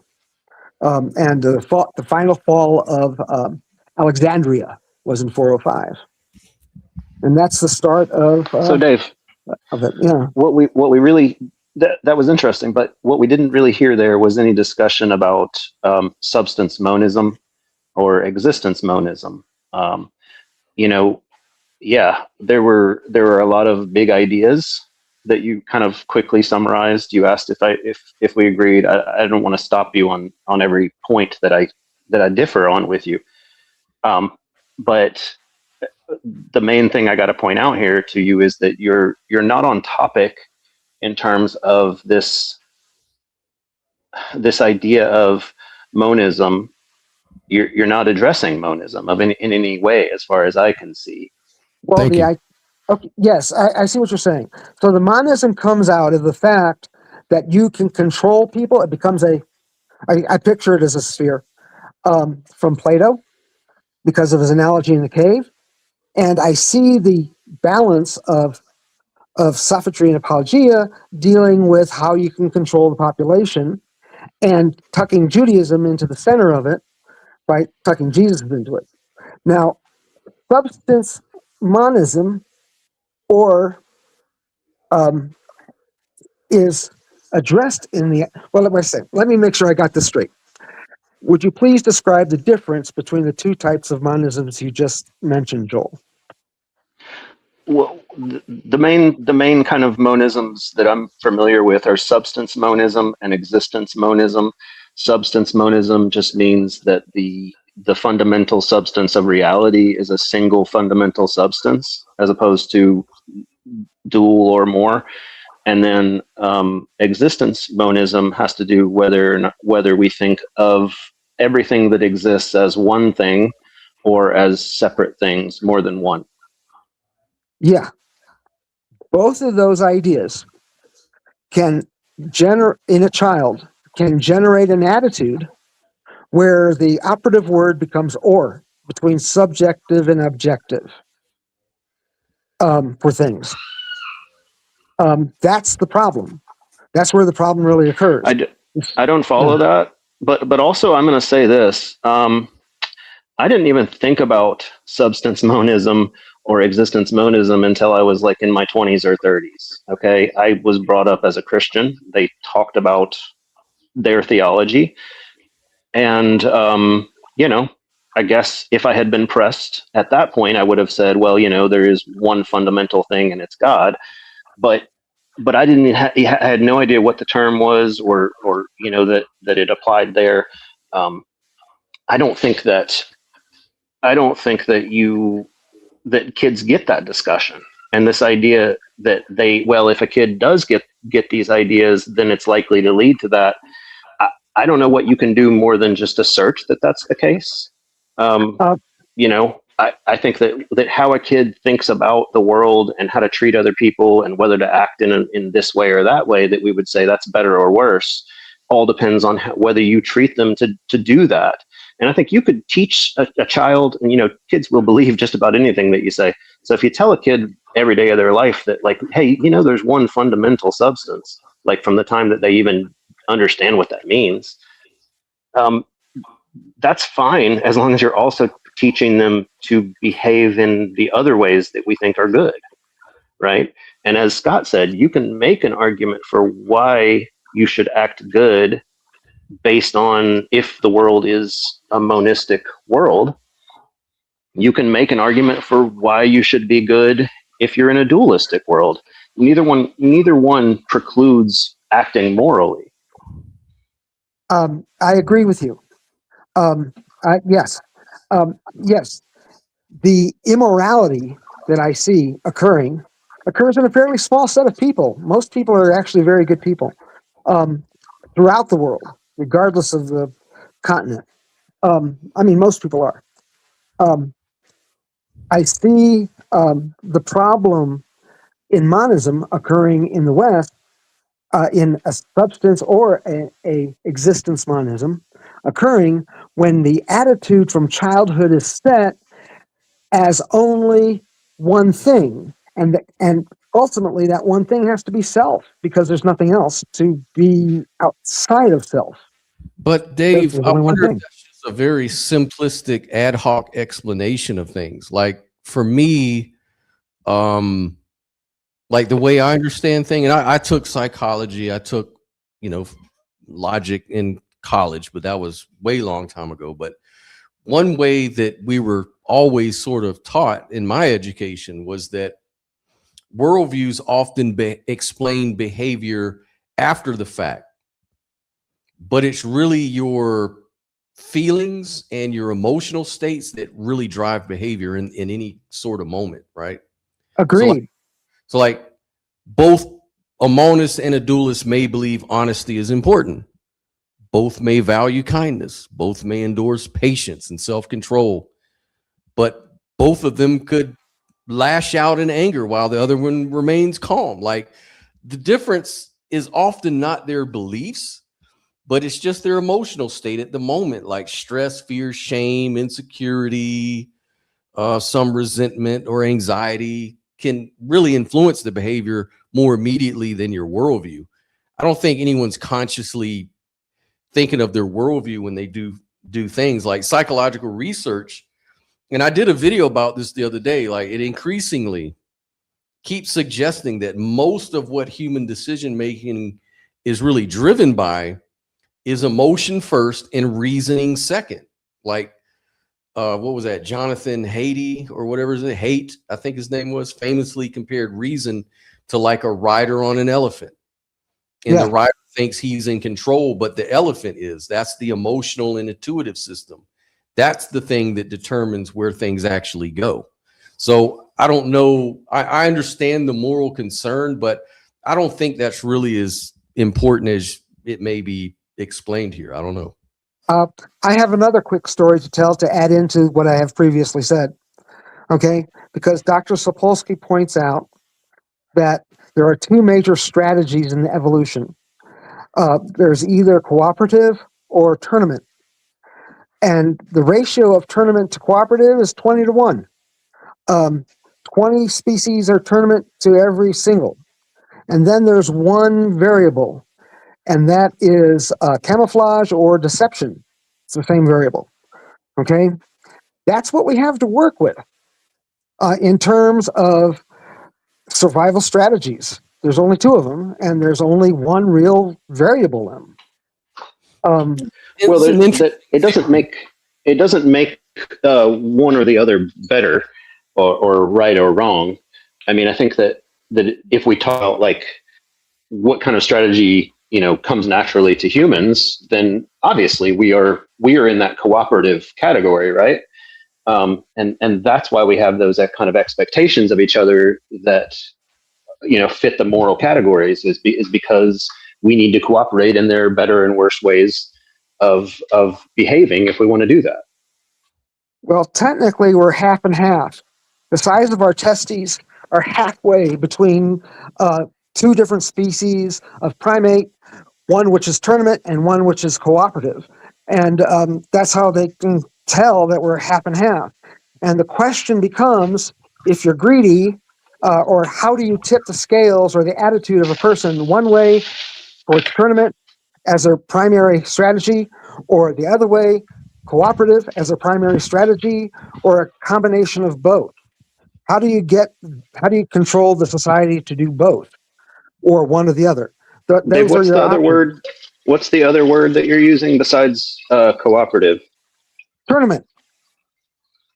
With a T? With a T, yeah. Yeah. Okay. World Series, yeah. Yeah, tournament. Okay. The brightest bird, the most colorful bird, the strongest elk with the best horns, the strongest lion. Those are all tournament strategies. Marmosets for breeding. You're talking about for mating, right? I'm talking evolution, yes. For breeding and evolution. No, hang on. Yeah. Hang on. Mating is part of evolution, but so is, all the survival that happens in between mating seasons. I would think that if you brought up lions, right? Yeah. Lions certainly are social and cooperative animals, right? They live in prides. Yeah, they're all women except for the children that can't fight back, and the old ones that can't fight back. And the male, and the breeding male, right? And so that's a society. And the breeding male will kill all. That's a society. And the breeding male will kill all human other society. From others. Human society wouldn't stop being human society if one male killed all the other ones. It wouldn't stop fitting the category. But I mean, it's fine to make a distinction between the kind of society where males, tolerate each other. We don't allow killing each other, and a lion society where obviously there's no one to stop that bigger male. The only one who was going to stop that male was the other male, and he tried and failed, right? But that's the same kind of thing that can happen in our society, is if someone is strong enough that no one can oppose, they may do whatever they want and no one will be able to stop them.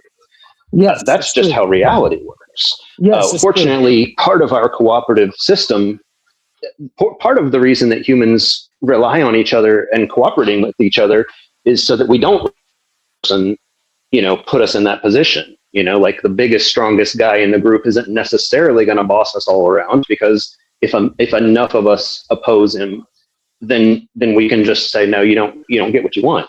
Your might isn't enough here. But in the end, it is kind of a might makes right situation, right? Yes, and that's why I'm pointing out that Western society has a habit of breaking into wars. The wealthy get wealthier, the rest get poorer until it breaks out into war. In Eastern society, it's not so. I have one more story I got to add to the damn mix. Okay, real quickly. Eastern China and that area of the world is temperate, which means they had winters, they had harvests, they had springs, and they had a repeating cycle, which allowed for a cooperative structure to exist. They did not, and they primarily had a cooperative structure because there were no short times where people starved. The Middle East did not have enough resources, so there had to be a way to get the resources over anyone else. And then there's a third region in the planet where the food grows on the trees and you don't have to organize at all, essentially. So those three regions controlled how we turned out, either cooperative or tournament or a combination thereof, based on the available material, available resources. So these stories all fit together to show Western society as a tournament society, essentially. And right now, that's the way it is, definitely in the United States. I mean, we no longer have the idea of promoting anybody. Yeah. Let me ask you this. Yeah. When someone says me versus them, or there's me and then there's you, or this and that, is that dualistic language or monistic language? Me versus them is monistic. Me or them is monistic. Me and them is dualistic. All right, that's where the problem is. Because what me and Joel are trying to say is that the way we understand it is that dualism is the language of dualism would say you or me. It's either you or me. That's dualism. Monism is oneness. It's one thing, mono. Okay, yes, I see that word as upside down. And I see the conjunction between objective and subjective is upside down. And the reason why I see that is because of the way we're treating everybody in our society right now. I mean, I can see it because Keynesian economics has failed here now. We no longer, you either have a job or you die.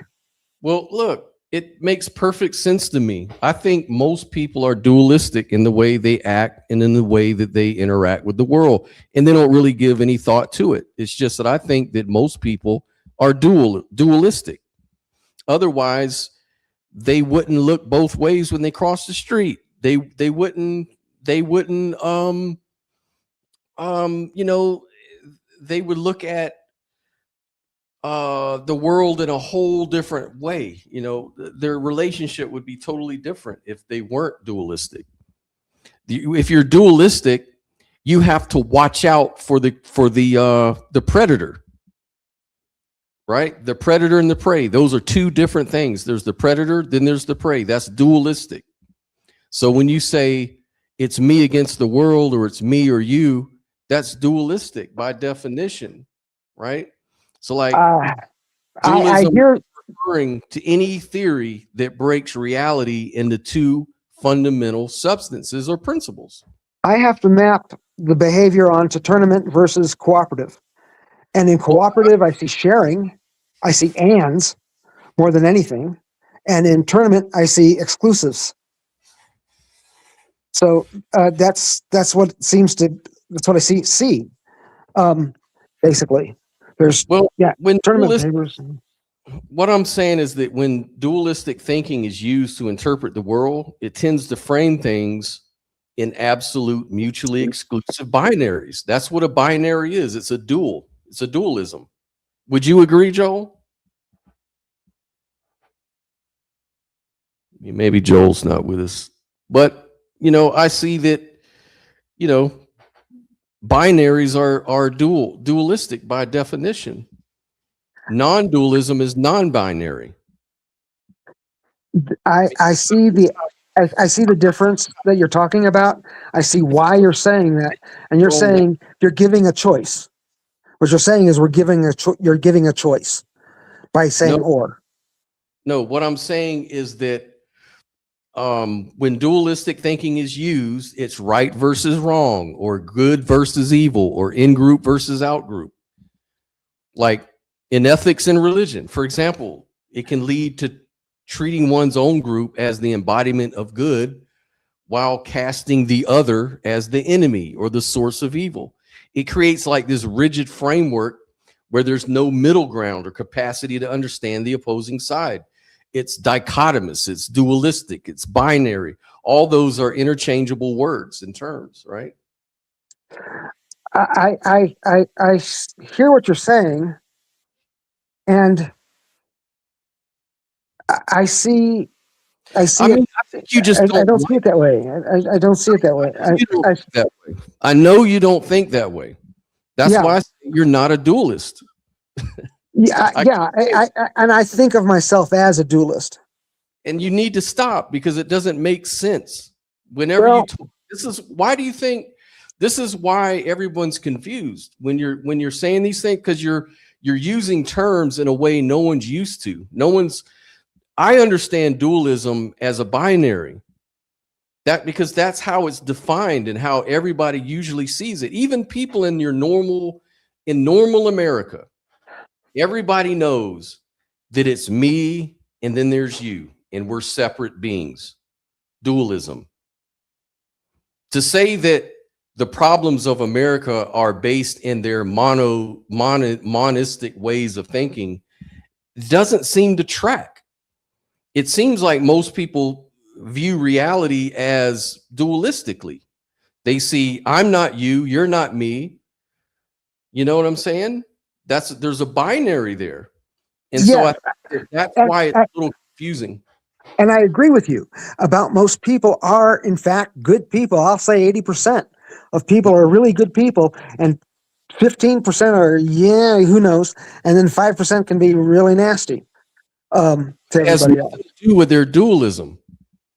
And because that would defeat your own point. Like you would saying that, well, if you look into historically, all these countries, America included, they're going to war. It leads to war. It leads to problems with crony capitalism and holding other people down. And you've got all these things going on historically, right?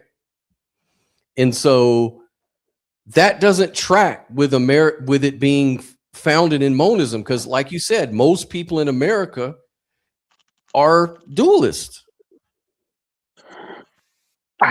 Yes, they are.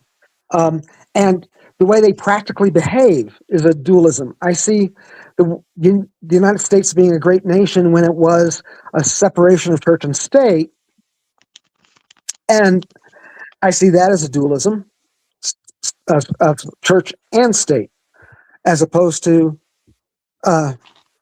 church being the state, which is, I would see as a non-dualism.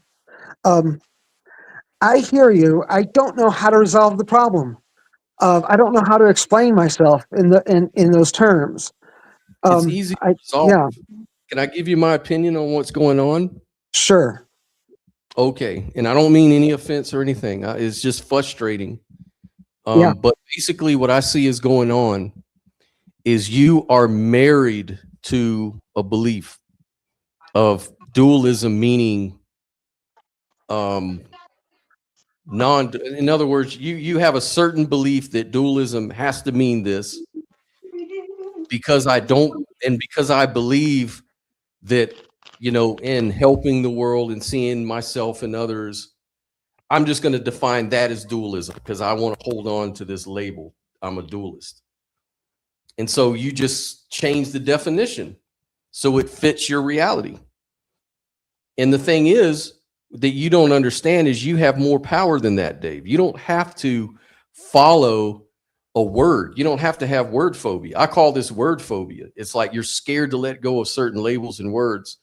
You have to let them go and just not care about the word. If, it's like you can say, look, if most people understand monism this way and dualism that way, and I'm trying to express oneness, and they think monism means oneness, then just call yourself a monist or a non-dualist. I'm not telling you what to believe, or just say, I don't care about words. I don't even want to label myself at all, one way or the other. That's fine too. But one thing you don't want to do is use words and redefine them to fit your reality, because then you're just going to confuse everybody. I agree with you. I definitely do that. I'm not going to try to say that I don't. I certainly do that. And I've done that many times. I'm trying to explain why Jews don't like to let anyone in, Christian or Islam, why Christians got to force their ideas on everybody else, why Islam says you got to believe they're right and everyone else is wrong. And It's how they all define themselves as. that's those three. Neo-Confucianism is a blend of Buddhism, Confucianism, and the Tao. And they have a lot fewer wars, and they seem to be a lot happier. And guess how they define themselves? I don't know. How do they define themselves? As monists, as non-dualists. And guess how the other side, the one that you're criticizing for doing all the wars and division, guess how they define themselves? Are you saying they are dualist? They are dualists. They call themselves that. Even though they say their traditions or their most important beliefs are these monotheisms in which their God is right and everyone else's God is wrong. Right. You're letting the word mono get in the way and confuse you. Mono, like if I say I have a mono stereo, stereo is two, but let's say I have a mono system, a sound system that's mono. That's all that means, is that you have one speaker. It doesn't say anything about the substance of reality. So you don't deny mono sound systems, because it has nothing to do with that. It's the same thing with monotheism. Monotheism simply means mono, one God. It doesn't mean one, ultimate substrate, because God is distinguishing himself among, the other gods and among people. Like there's the creation and then there's the creator. Two things. We're not God according to monotheism. We are God's subjects. We are, separate from God. So it's a dualistic religion that's a monotheism. You see what I mean? I hear you. I kind of see it, but I can't get around the problem that Jews think they're right and everyone else is wrong, and Christians think they're right and everyone else is wrong, and Islam thinks they're right and everyone else is wrong. Yeah, and they're dualists. But they're all monotheism. No, they're not mono. That's what I keep trying to tell you. They're not monistic. They're dualistic. Look it up. Point of pedantry, please, gentlemen. Yeah. I think that it's slightly hyperbolic to say Christians think everybody else is wrong. Yeah, Islamists think everybody else is wrong. Judaists think everybody else is wrong. I think a large number of them do. But to say as a more generality that implies that all might be like overstating the case there. I mean, there are quite a lot of individuals and even sects within that do make that claim. And in fact, I'm highly suspicious, really, of any tradition that claims one true religion. If there's any religion I don't believe, it's one that says we are the one true religion. They may get other things right, but I think they're wrong about that if they say that. I don't think there's any such thing as one true religion. I got a quick point to put in on this. Yep. So there are actually other types of monotheism besides Abrahamic monotheism. I consider myself a non-Abrahamic true monotheist, and my perception diverges greatly from what people are used to with Abrahamic theism, because like you pointed out, in Abrahamic theism, there is the creator, which is separate from the creation. Okay. So in my version of monotheism, the creator is intrinsically interwoven into every single quanta and void within creation. And therefore, we are all fractal expressions of the one true creator. In my framework, we are all God experiencing itself in a true naturalistic monism. Amen, brother. I love that. That's beautiful. I agree with that. Oh yeah. I'm writing a book y'all might like. Anyone interested, drop your email. The rough draft is getting drawn up right now. It's coming along awesome. It's vast, dude. There's a lot to it. I am pretty much describing the same thing in a theology and in a theory. The theology is for theists and the theory is for atheists. And I'm essentially providing a bridge between atheism and theism, because I'm proposing an entirely naturalistic construct of God. It is in no way supernatural. There's natural mechanisms that facilitate all things. I don't believe in miracles. I don't believe in magic. But even though, you know, there are things out there that if it happened, people would say that's miracle or that's magic. No, there's a naturalistic explanation for it. You just don't have the. Okay. I mean, I'm waiting for you to leave so I can take it back. Yeah, gotcha. I was just hopping on here real quick. Yeah, so I just wanted to drop like a great book, DLD. What? Sounds like a great book, man. Great premise for a book. I like that. Yes, sir. Dark Light Delirium. Drop your email address, and I'll send you guys a copy of my rough draft once I get it copyrighted. All right. Yeah. I'm listening. I just got to keep on this job right here. All right, man. Be good. Yeah. Oh, I didn't get a chance to tell him my nickname for him. Oh, I've come up with a little nickname for that guy who was just dropped out. It's friendly. It's friendly. I call him Paradox Dundee. Paradox. Like, Paradox Dundee. Yeah. Yeah. He's like Crocodile Dundee, but instead of wrestling with crocodiles, he wrestles with paradoxes, and he comes away with little teeth of them to put in his hat, and he comes back with the tail from wrestling with paradoxes. You know, it's meant in a friendly way. You know. Yes, I kind of like that guy. But anyhow, I have to go. Originally, I thought this would be a 2-hour discussion. We're at almost 3 hours now. So I need to take my leave. Okay, Yeah. and thank you very much. And I have learned a lot. I have learned a lot in this discussion. So thank you very much. Yes, sir. Yes, sir. Absolutely. Have a good day, Dave. We'll talk to you soon, brother. Thank you. Bye-bye. Thanks, Dave. Take care. Thank you. Bye-bye. Hey, you know, Scott, this is a perfect opportunity, I think, for me to bring up my off-topic point that I'd like to bring, if that's okay. Mm-hmm. So we had a chat a few weeks back, and we were talking a lot about AI and about Dawkins with AI and AI psychosis and that sort of thing. Mm-hmm. And I listened back to the show, and I realized there was some pretty important point that I didn't manage to make, and I've ever since, every time I've been on, at the back of my mind, I've been thinking I've got to try and find an opportunity to put this across, because I think it's quite important.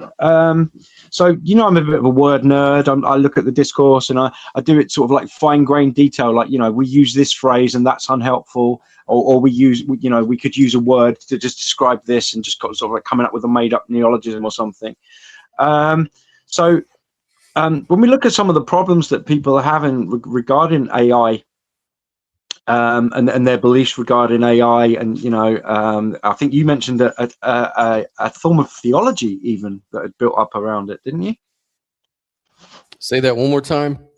An AI theology, like an AI cult. Oh yeah, something. Yeah. Yep. Yeah. So I was looking at, in terms of some of the language that we tend to use when we're typing or talking to an AI, and as with some of the language that we use in the discourse, like that psychological thing that you brought up again this week, was it cognitive identity protective cognition? Yep. That's it. I mean, that's something I've been harping on about for years now, but I didn't know the technical psychological terms. So that's something new that I've learned, is that actually, you know, that it's got a label in psychology, which is always very handy, because then you can just refer to it and you don't have to use 1,000 words to try and put your point across. You can just like say the nutshell version. But yeah, so in the same sort of way that language can impact that, you know, I talked to you about the obsession that the English language has with the verb to be. So we have this large collection of things we say after I am, and that creates like a conglomerate identity where you just use all these things, and some of them are your opinions, which is really unhelpful because it puts your whole identity on the line. And the language that we use reinforces that. We go around saying, I am a theist, I am a liberal, I am a conservative, etc. You know, all of this stuff. So you know, to attack the ideology or to attack the idea, it becomes an attack on the self. And then everything's on the line. All bets are off. Never mind principles. Never mind fallacies. You know, just anything you can pull out of the bag to use is justified because it's self-protection. So that's problematic. Dogmatic that way. Yep. Yeah, absolutely. And some of it is like an accident of just the conventional syntax of saying I am an atheist, for example, as part of my identity. Right, because you can have an atheistic opinion, you can be with atheism, right? Or you could have atheistic leanings or sympathies or something like that.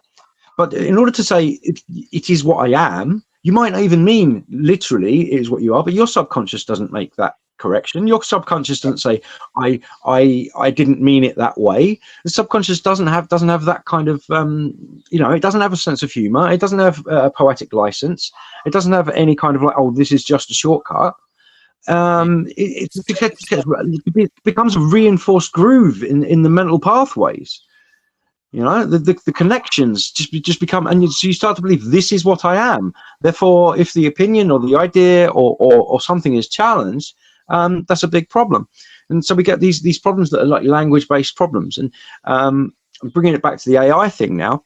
It's perfectly natural when you type into an AI to say something like, say like you lay out an idea and you say, I'd like to hear your thoughts on this. Okay? And already there, you've put two things into reality that aren't really real. You've created a you that applies to the AI, and you've created its thoughts, right? It's not a self having thoughts, but the language that we use implies that it is.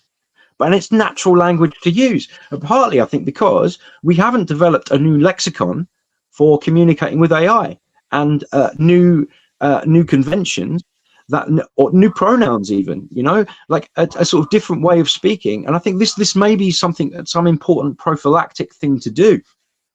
You see, if we do develop more pragmatic, useful language that we can make standard in using AI in order to avoid the slippery slope to things like AI psychosis and other problematical things. Yes, reinforcement theory. Yeah, so I mean, just for a surprise, the word nerd thinks there's a word-based solution to the problem. You know, so always mathematicians think the solution is mathematical. The philosophers think the solution is analytical, and the theologians think the solution is, I don't know, prayer and miracles or something. And you know, I'm the resident word nerd, and I think the solution is grammatical convention. You're always very, very smart, and you always have a deep insight on things, which I really appreciate, because that's a really good point. You know, like you know, language of the form I am, say X, can reinforce identity. So both psychologically and philosophically, you get sort of attached and married to a label. So when we keep on repeatedly saying I'm an introvert, or I'm anxious, or I'm mad, or I'm a victim, you know, it sort of reinforces the very thing that you maybe not want to be, in fact, right?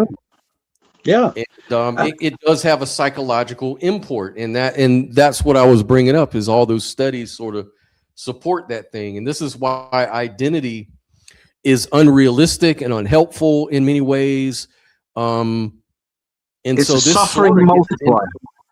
Yeah, because you say, you know, really, who am I? You know, you get really philosophical and down a rabbit hole. You know, it's like, well, what do I mean by the self and the I, and what does what implication is that metaphysically and ontologically? Because if we bottom out and say, well, actually, we've discovered there is no I, there is no self, it's all imaginary shit we made up. then what are And we? you know what else? You What- don't have to go to the mystics for that. You don't have to Right, go to the mystics for that, because very popular philosophers with skeptics, such as Hume and Dennett, they both come to the conclusion there's no self defined. So you don't need to go to Rumi or Buddha or any kind of religious type philosophers necessarily. Hume and Dennett both atheists, right? Yeah, like I say that in light of what we just said. Yeah. I kind of try to get away from labels because of that very thing. Yeah. My mistake. My bad. Like I had in some ways I could say I'm a physicalist. Like I'm willing to say, look, I'm a physicalist. It's just that I define the physical as consciousness. And then I kind of circumvent the label. That way the label may not be so threatening when I'm talking to a physicalist. Oh, I'm a physicalist too. It's just that I define physical different than you. And then it makes the conversation maybe a little more easier to have. Same thing with like theism. If I'm talking to like a Christian, I believe in God too, man. It's just that I define God as, whatever, and then it takes the sting out of the attack.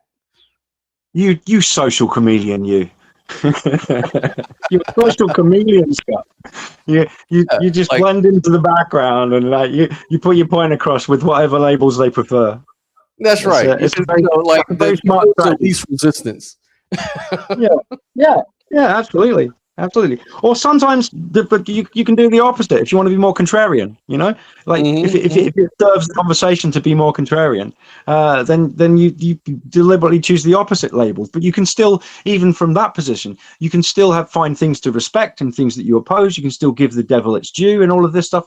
Like I can say, physicalism on a practical level does a lot for a person. It may have its philosophical flaws, and some people may even agree with me that some of those flaws are kind of fatal, actually. So philosophically, it's certainly I wouldn't say it's that sound. Others might differ. They might have a different opinion on the arguments and evidence, and that's something maybe we can discuss. But I forget where I was driving with this. Sorry, man. I just dissociated from the from the pathway. It's an example of dissociation, though.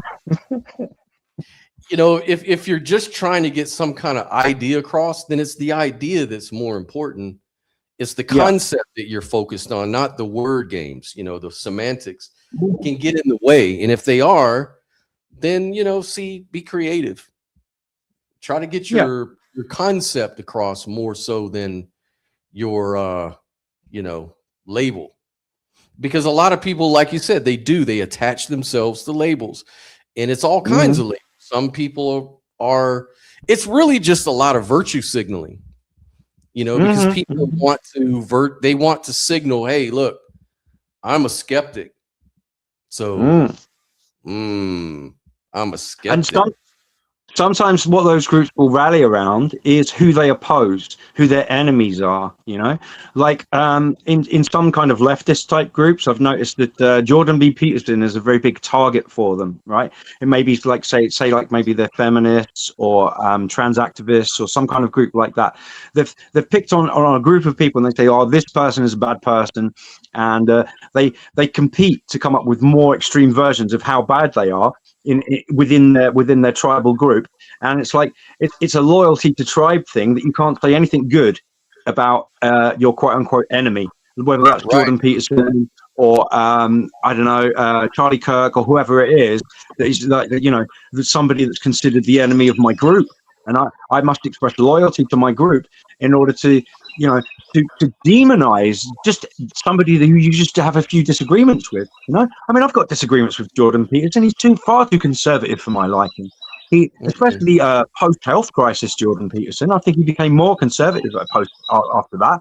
He fell in with all Breitbart and Shapiro and all that lot for a bit. And I've got plenty of disagreements with the guy.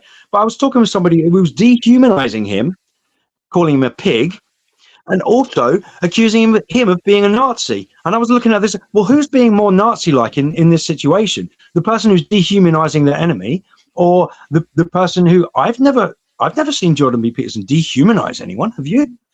No. No.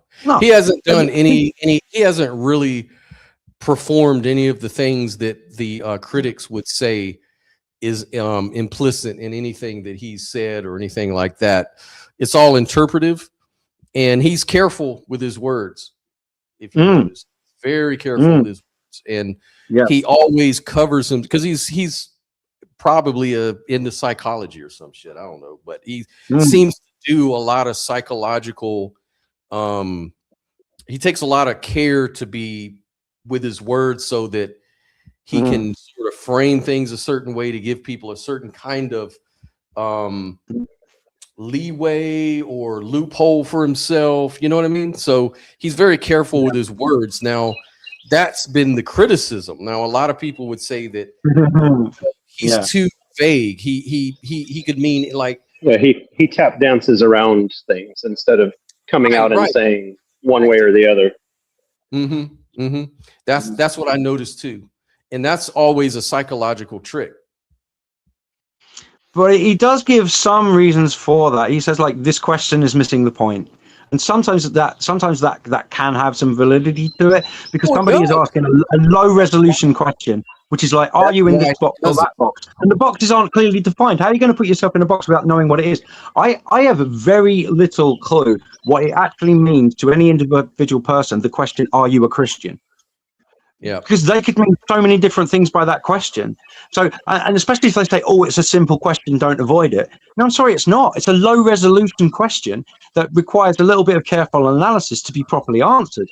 Now, I don't see that as evasive. I see that as taking a high resolution approach to a low resolution question, which leads to more quality discussions. And that's part of what Peterson's sometimes doing. But also, he always wants to go deep. And people are operating on levels that aren't as deep as he would like to go. And I think he could be more compromising on coming up a level sometimes. Well, it's kind of like Jordan Peterson said to Matt Dillahunty, I think one time Matt said, yeah, but you don't give a straight answer. You just like to get so pedantic when we're talking about these philosophical things. You get so pedantic, you can't just give us a straight answer. And Jordan Peterson told Matt Dillahunty, well, that's what the fuck philosophy is. If you want to talk philosophy, you kind of have to define your terms, be very clear what you mean. It's not just a yes, no thing. Like if you're a sophist, like if you're just somebody who's, kind of doing philosophy like a Phil Bro level philosophy, you're going to get really frustrated. But if you're a real philosopher, you understand that shit is never simple, And you have to do that. You have to nail down definitions and really express what you mean. Well, whereas something like science is very, very good for certain types of answers, one of the key things of philosophy is analyzing questions, looking at a hierarchy of questions. Because if you've got an ambiguous question and someone's saying it's a simple question, you're avoiding it by not answering, then that's the person that's doing the evading is the person who's not examining the question to make it less ambiguous. Now, also, you can have a loaded question, right? So if you actually give a loaded question a direct answer, then you are necessarily agreeing with a premise behind the question. That's what it's loaded with. It's loaded with some type of premise.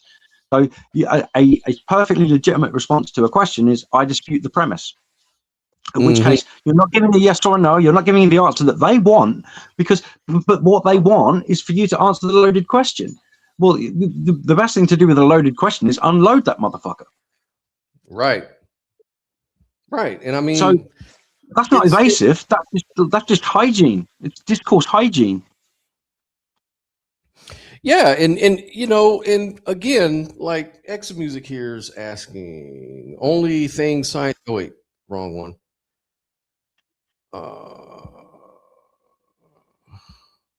People who are getting confused here about fields of knowledge. Yeah, Jordan Peterson's not a philosopher, but that doesn't mean that when you're a non-philosopher and you start talking about philosophy, that it means you talk in a way that's more about sports.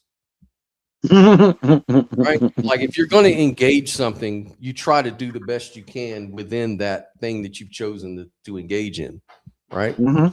Like, yeah, he's not a, but who isn't a philosopher? You could ask, who isn't really a philosopher? Because all philosophy is just thinking deeply about stuff, right?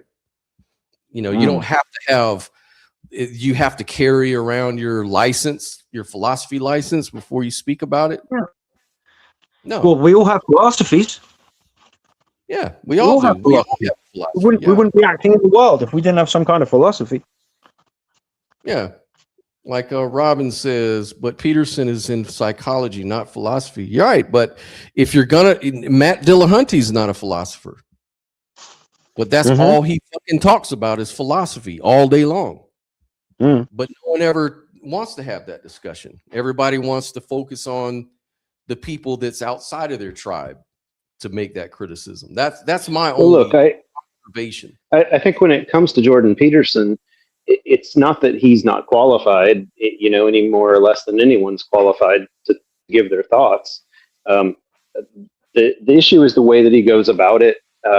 You know, Paul had brought up, what was that, high focus or low focus, that he kind of gives a more detailed answer. You know, he doesn't want to just say yes or no. But I think that the problem is that even when he gets to the end of his answer, his response, you got a lot of information, but you didn't get the answer to the question you were asking. I mean, it's like that video we were watching the other day, right? We were discussing where I think the question was whether he thought that Jesus's mother had, you know, literally been a virgin, you know, whether that was a real actual event that had happened in reality. And they were just having trouble getting him to answer it. Now, you know, in spite of everything else that he wanted to add in terms of context or, you know, amendments or addendums or whatever else you want to put on there, at the end of what you say, we should know whether you believe it really happened or not. You should have at least told us that. And even if you say, well, you know, I believe it happened, but I mean it in this way, and you go on to talk for 15 fucking minutes, I don't care, as long as you give me a straight answer to put everything else that you're saying in the context of, okay, he's explaining why he does or doesn't. But Jordan Peterson will answer a question for 15 minutes, and at the end of it, you're like, I still don't know whether the answer was yes or no, or even a more complicated version of either of those two. Right, I agree. And then the one that. other thing, one other thing is,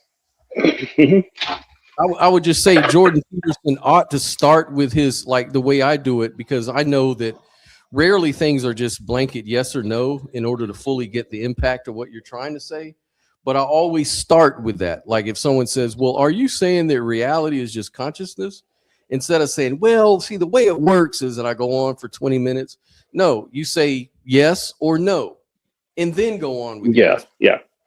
And that's just good communication. It you know, it's if it's not a skill that Peterson has, okay, you know, we don't need to fault him too much. But again, people give him a lot of credence, not just as a thinker, but as a communicator.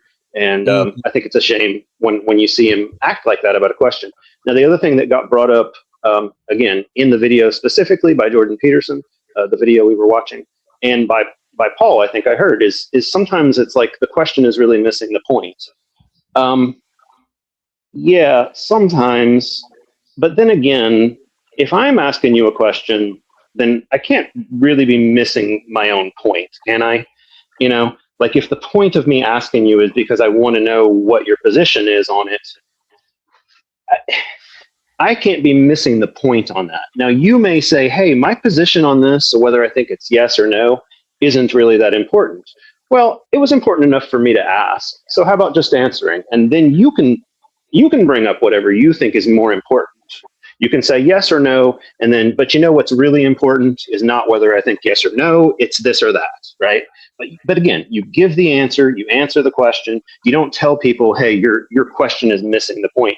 That's dodging the question. I don't care who you are or what the topic is or how bad the question is.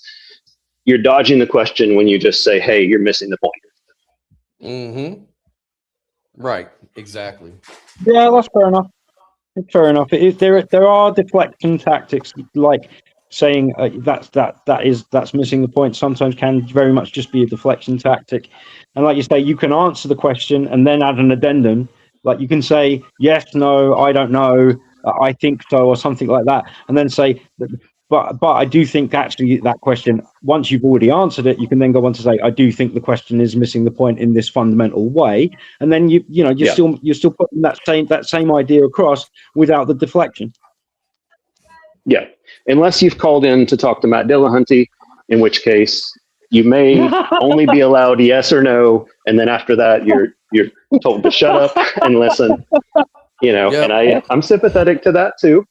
I understand sometimes that happens, but I think you gotta be willing to start there. And I think a lot of times if you say yes or no and then someone just starts to go off on you, then it's fair to say, hey, I had more to add to that. You didn't exactly let me finish, but I was going to say blah blah blah. And that addresses whatever you're bringing up. So. Oh, I tell you what, the straw man Matt Dillahunty pulled on me, man. It was absolutely his worst move ever.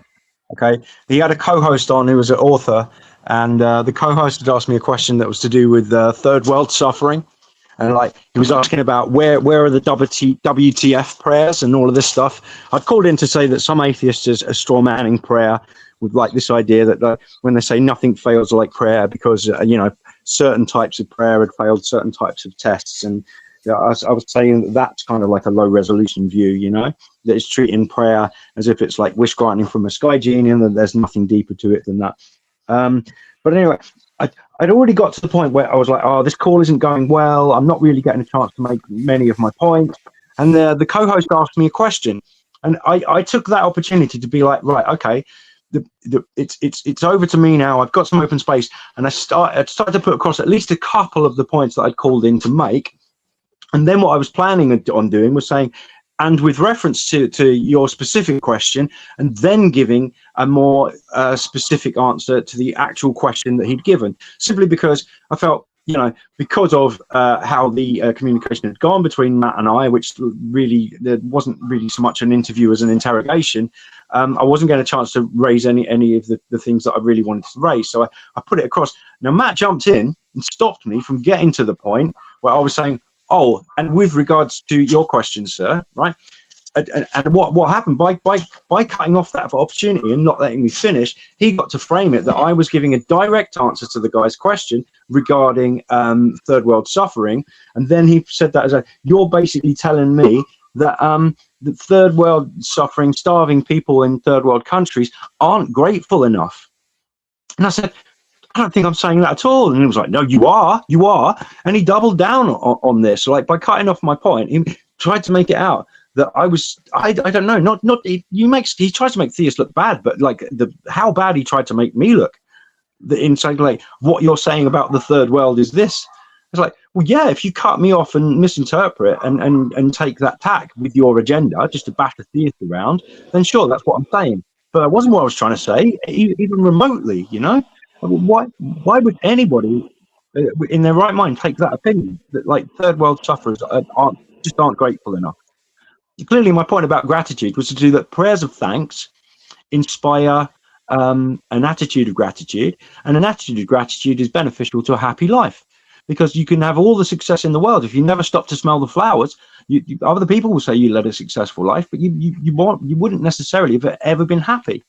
Alternatively, you can lead a mediocre humdrum life with not much success at all, but if you regularly stop to count your blessings, smell the flowers, and prayers of thanks is one way of doing that, because you're putting yourself in a sincere situation where you're scanning the world for that for which you are grateful. Okay, and it doesn't matter if there's nobody to thank. It doesn't matter if who you are thanking doesn't exist. What matters is the effect on the one doing the praying. And the instantiation of gratitude, and how gratitude leads to a more fulfilling, more contented life. Mm-hmm. That was it. I wasn't saying crap about how third world sufferers and hungry people in Somalia or whatnot, they're just not grateful enough. That's total rubbish. But obviously, if you're Matt Dillahunty and you've got an agenda and you come in with your magic button and you shut your face and all this browbeating and whatnot, then you know, that's one of the kind of points that you're going to try to make, isn't it? Well, you know, it's unfortunate. I think Matt Dillahunty is more of an entertainer than a philosopher. I think he's you know, he's got to make a living, you know, so he's got to keep it spicy. Yeah, what really gets views, you know, it's a real, for him, it's a real smackdown, you know. Even I've seen him do it in places where I thought, oh yeah, that person kind of deserved it because they were, you know, either this idea needed to be really, really rebutted, or this person's behavior, you know, needed to be called out. And, you know, it's kind of cathartic to hear somebody like Matt do it, you know, so forcefully. And then I've also been listened when I'm like, oh no, he's doing it again. And sometimes I just can't help but feel like he's trying, you know, he wants to recapture that magic as often as possible. I'm sure he realizes that he doesn't want to turn every phone call into that, you know, because, you know, you hear him have calm conversations with people who are very, very polite and gentle with him, you know, very like, I'll play by your rules kind of attitude, you know, can get you a pretty, you know, calm conversation with him. But yeah, it often seems like, you know, if you set him up, he's ready to spike. He performs different roles, and it depends on how you approach him as to what role he's going to adopt. If you appeal to his paternal instincts, then yeah, he's going to be absolutely great with you. He's going to communicate with you in good faith. He's going to communicate with you delicately. He's going to walk you through arguments, you know, and he's going to take that pastoral approach. And when he's doing that is, as far as I'm concerned, that is the best of Matt Dillahunty. But when someone comes on there and they're, I don't know, a little bit more of an intellectual challenger, and they're wanting to point out, you know, places where they think his arguments are falling down, or where he's actually not so much in the teacher role, but he might actually have to do a bit of learning. Oh my God, that's a different animal, isn't it? Right. But Matt Dillahunty, when he feels a little bit under threat, my goodness. I mean, and also your point of him being more of an entertainer than philosopher, that's another thing. I mean, poisoning the well can be a really fun thing to do. Okay, we could all do it. Like, and we could talk about physicalists and poison the well. We could talk about idealists and poison the well. Even do it like a self-deprecating sort of way. You know, talk all about our crystals and meditation. It happens. You know, but like when Matt Dillahunty is talking about his stoner theology, esoteric bullshit, all that kind of stuff that he's basically, for a while anyway, was saying it's not anything I even want to talk about at all. I think that's partly changed since the Brit Hartley exchange, which I didn't catch up entirely on, but I caught bits of it. So that'd be an interesting thing to catch up on, to see what he might have learned from her, what she might have learned from him, where they still contest each other, that kind of stuff. That would be an interesting thing to find out. But once again, I've gone into a side point and forgot where I jumped off from and where I was going. So dissociation in action. Yeah, it's very rarely very simple to have these sort of deep conversations, and that's the problem, because a lot of people don't trust certain things if it requires too much effort, unfortunately. Like when you start talking scientific theories and philosophical ideas or metaphysical ideas, these things oftentimes get very deep, and the language gets very tricky, and you have to be kind of deep with it. And most people don't like that. Most people are black and white thinkers. They don't see the use in it. They see, like, you know, philosophy, all of this stuff is kind of useless. Like what has philosophy really done for humanity that science hasn't? You know, and that they take like that. The start of a Monty Python bit. What have the Romans ever done for us? Eh? When is the last time philosophy ever gave humanity something they could really use? Science has. Science given us computers that we're talking on right now. You know, all the stuff, all the things, man. The medical advances. What has philosophy ever done? And so when people look at science. Philosophy gave us science. So anything science gave us, philosophy gave us. Plus philosophy gave us all the other things philosophy gave us. No. You're going too deep, Paul. We don't want to talk about that. It's too. That's complicated. Blah blah blah. I don't. Yeah, sorry, I was playing word games. That was word salad. That sounds like word salad. That's just word salad. Like that's how most people think about things, and that's why this channel's so small. For one thing, like any channel like this is going to be very small because what people like is that black and white thinking, atheist versus theist, Republicans versus Democrats. How can we own the Democrat? How can we own the Republican? How can we own the theist or own the Christian or own the atheist? Like, that's the kind of shit that catches people's attention and that people can kind of get with. All this deep stuff with layers and language and blah. They don't like all that.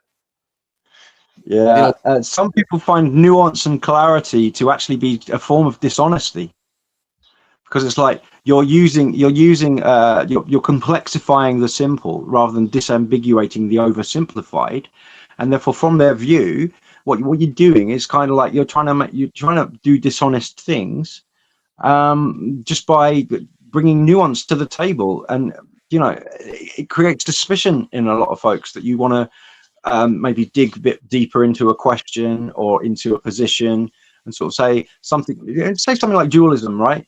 You say, well, actually, there's a line between dualism and dual aspect theory, and like a monism can be dual aspect sympathetic, right? And so, say for example, analytic idealism, the model of that, where you've got the dissociation, and the mentation inside the dissociation manifests differently than the mentation outside of the dissociation. So it's a dual aspect theory, okay?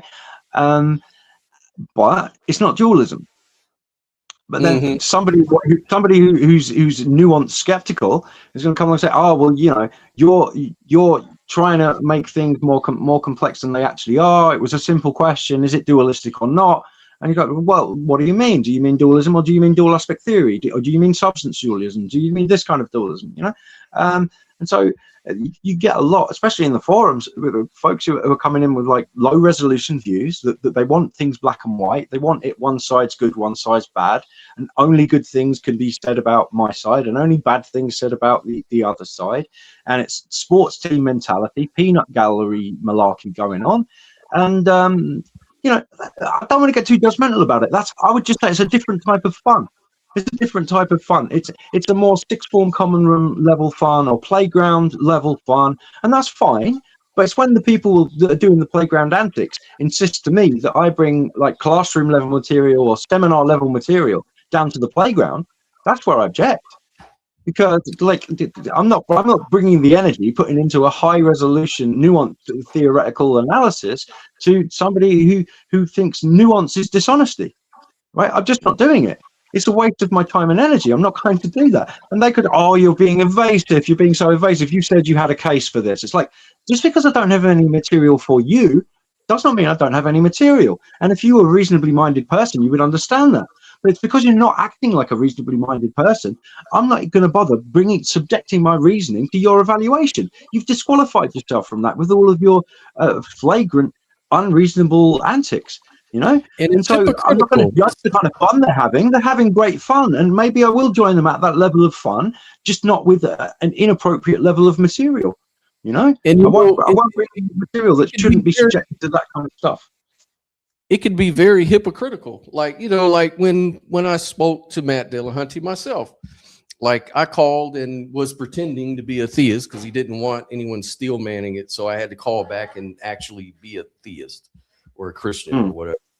And so I used the all these different arguments, and he refuted them. Great. And then I came with the consciousness argument, and he went to this long story about emergence and the brain and all the things that go into an experience, and the materialistic philosophy of how it all works together. A real long sermon on that shit. And then I started Yeah. saying, well, I've got my own idea. And I started going into mine. He's like dismissing me for being too philosophical. You know, come on, don't be a feel bro.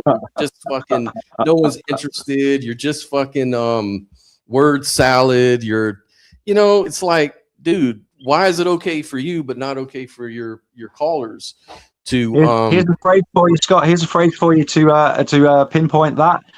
It's called flak over the target.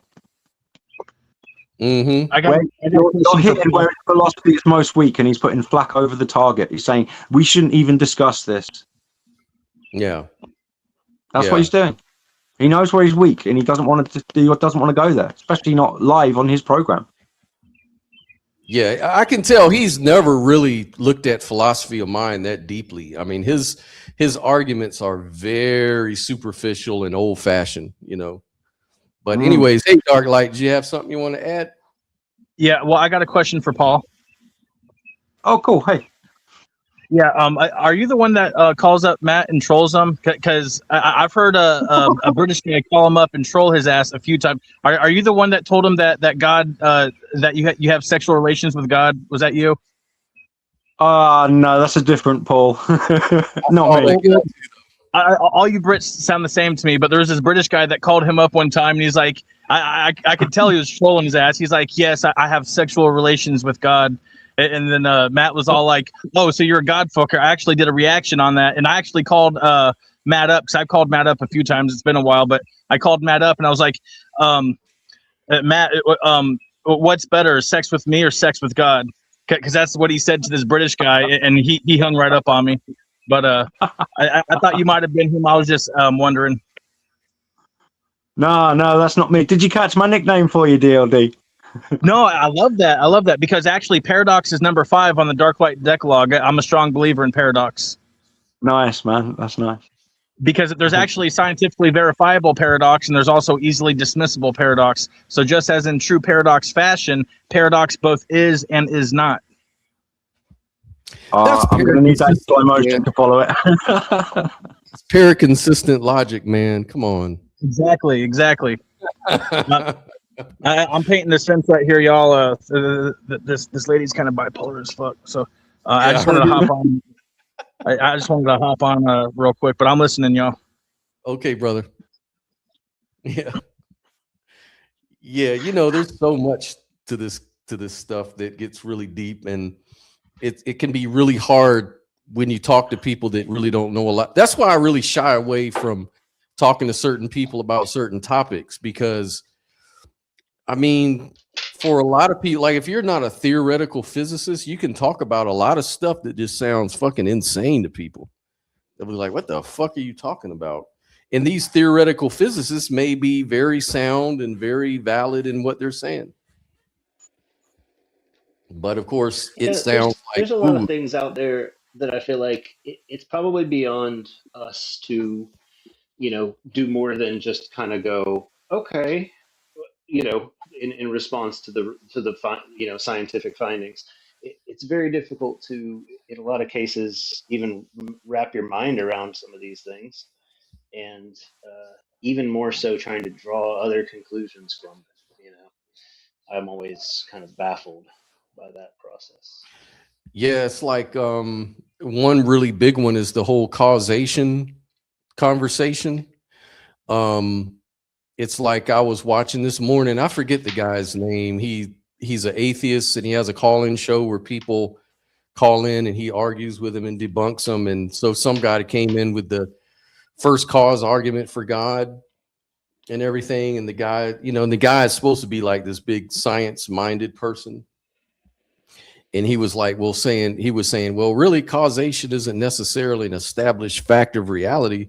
And to him, he was like, what do you mean? Like, are you telling me that you don't cause things to happen? Like, that doesn't make sense. And he was like, no, I'm saying, you're talking about fundamental reality. God caused this. Well, causation occurs in time. And so the universe, in my opinion, is eternal.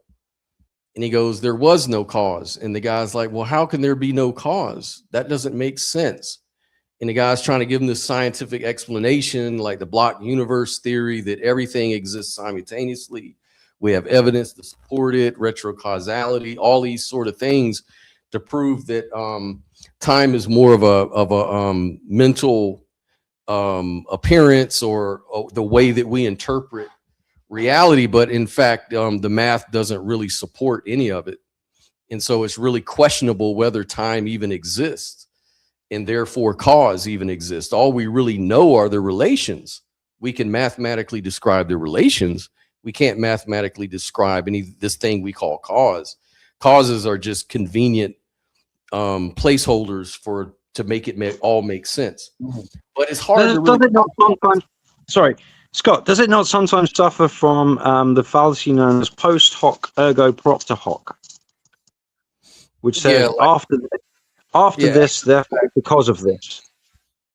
So we see X follow Y. I'm sure I've heard Castrop talk about if you've got a slit in the fence, and the cat goes past the slit. First you see the head, then you see the tail, and it comes back the other way. First you see the head, then you see the tail, and the conclusion is, well, the head causes the tail, because that's what your experience of the situation is. And so you're coming to the, just because this follows that, you've identified a pattern, but have you necessarily identified causation? Can you say the head causes the tail, or is that another kind of low resolution conclusion being formed on insufficient data? Right, and that was kind of related to that one thing. I think I put it up in the group about, suppose, how you have on a field of baseball players and everybody's tracking the ball and running and catching the ball and doing all these activities. But suppose that ball was invisible, right? Then all you really see is the activities, and you would have to infer that there's some sort of cause beyond it. You would have to make that up, but all you really know of are the relations. And so in reality, it could be interpreted that way anyways, that all of these things that we see are really just relations, and the causes are a story that we sort of narrate to make sense of it all. And it works, of course, because we have that one-to-one correlation going on, but that doesn't really say anything about what's really going on. So I'm trying to follow. If you were watching a baseball game where the ball was invisible, is that what you said? Yeah. And all you would see is these patterns, right? The people playing the game can see the ball. No. No one can see the ball. No one at all. It's just that the ball is invisible for all we know, but we infer there must be an invisible ball. Well, okay, I'm a little confused about what kind of game we're watching. No one's doing anything, right? Both teams are just kind of standing around because they can't see the ball. No. I'm saying, I'm sorry, maybe I need to be clear. Suppose the audience cannot see the ball. The players see the ball, right? Okay, that's what I was saying. The players see the ball, but we, as the people watching, we're just watching the teams run around. The pitcher pitches, the batter swings, everybody in the field reacts, right? And we're going, something's going on here. Something's causing this, right? In this situation, it's true. Something is causing it. There's a ball there that they can see. They're playing a game with a ball that we can't see, and that is the cause. So I think when we make a comparison, to like what is our access, what is our experience of reality, I tend to kind of say, well, the reason that you have that sensation of that object is because of something real about that object. Even if that real thing about that object isn't something that you can access in any other way, the access that you have gives you the experience that it does because of something external to yourself. And well, I'm not sure exactly what next, but I just felt like that needed to be added. Oh yeah, I guess the whole thing is that there's science is all about inference, right? And so science oftentimes will explore things that don't really exist or can't be said to exist. They just sort of infer their existence. Take like dark matter, dark energy, stuff like that. It's called inference to an unseen cause. So again, it's like, imagine watching a baseball game through a strange camera system where you cannot see the ball, but you can see the players doing all the things, like the pitcher suddenly throws, the batter swings, everyone's behavior is sort of coordinated. And so science will see the pattern and it will infer like an underlying cause, right? At least in the classical notion of Newtonian physics science, right? But then let's say quantum mechanics comes along, and so now we've sort of disproved hidden variables at this point. And so now, even though, like in the case of the baseball, even though, you know, you never directly observe, you know, the baseball game or the baseball itself, you know, you naturally infer that a baseball exists because it is the simplest explanation for the pattern of behavior, right? I mean, it's not observed directly, it's sort of inferred from the coordinated patterns. So like a physicalist may often argue that like say consciousness is like the invisible ball. So they might say something like, we observe behavior, neural activity, reports, decisions, memories, emotions. The best explanation is that conscious experience exists and is generated by the brain. And so, you know, when you discuss other minds, I can't directly observe your consciousness. I only observe your behavior. So I infer that you have a mind because your behavior is best explained by the inner conscious life. But when we start talking metaphysics and all of that stuff, we start questioning all of those inferences, you know, because we realize that we're limited. We're sort of locked into an epistemic loop in a lot of ways, and it's sort of, you know, limiting. So like an idealist could like agree with the logic of inference, but they would probably point out that the baseball itself is ultimately inferred within just the experience and just go that far.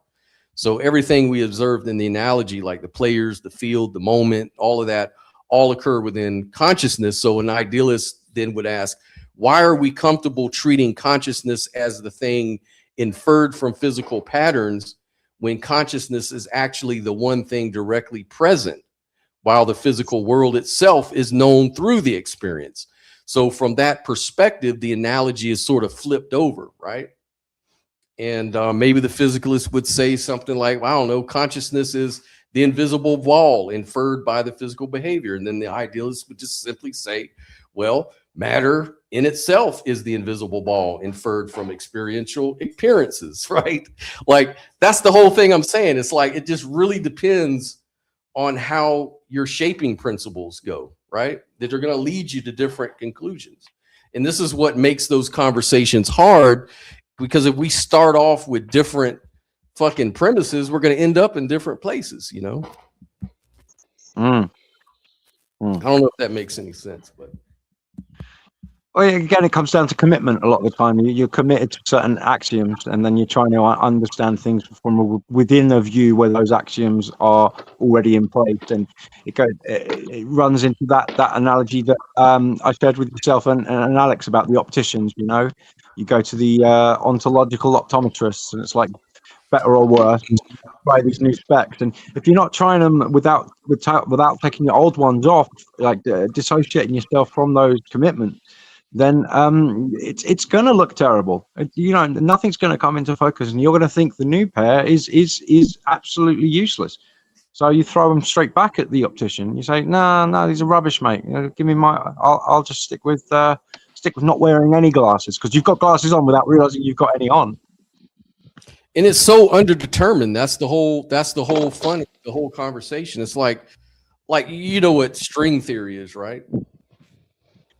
Broad strokes, yeah. Couldn't give you a TED talk on the details, but yeah, broad strokes, I understand it. I don't even know it either. I just know that string theory is sort of like proposes there's like the existence of 10 to 11 dimensions, And beyond the 3 spatial dimensions we experience, the other ones remain imperceptibly curled up at some subatomic scale or something like that.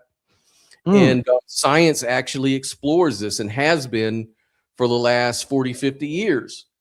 And actually, is that the one? Sorry, is that the one that sets, for example, charge as a dimension? Yeah, So it's like multi-spatial dimensions. Yeah. Right. And so what I'm saying is that a lot of inferences go on and they may or may not pan out. Like it seems like a lot of critics will say, like with string theory, it hasn't produced any testable results. It has math to sort of back its stuff up, but I mean, there's math to back up the opposite views and stuff like that. So it's just underdetermined, you know. There's a lot of abstract, theoretical, mathematical constructs, like imaginary numbers, for example. Like the square root of -1, or I love using that. I love using that to say that engineers and mystics agree that there is no I. That the I is imaginary. Right. And it all comes down to like this really heavy abstract thing. And you know, science does explore those things, you know, but just in a normal conversation with people, it just really sounds like word soup, you know. It doesn't really come to any sort of, you know, and it's the same thing with philosophy and all of this kind of stuff. But yeah, I think that the reality that it's underdetermined, it's very mysterious. And this is why we think about stuff like that. We have all these multiple number of models and, you know, like, you know, what, virtual particles? You ever heard of that? Like in quantum field theory, there's these transient like fluctuations that borrow energy to pop in and out of existence in a vacuum. But I'm not convinced that's a good taxonomy, because aren't all particles virtual? Like if all they actually are is the manifestations of perturbations in the absolute in a non-local field. The only quarks and gluons are defined in terms of relations, but virtual particles come in just out of the blue, and then they're not even there that long enough to do any sort of measurement, except that they popped in. That's it. It's a blip. Yeah. And so it's just, it's so underdetermined. That's why, you know, a lot of people, they get into these scientific ways or theistic ways, or they really get caught up in these dogmas. Like you said, they identify with them. Oh, I'm an empiricist. Yeah. Or I'm a theoretical, you know, it's like you limit yourself because reality is so much bigger than your compartments.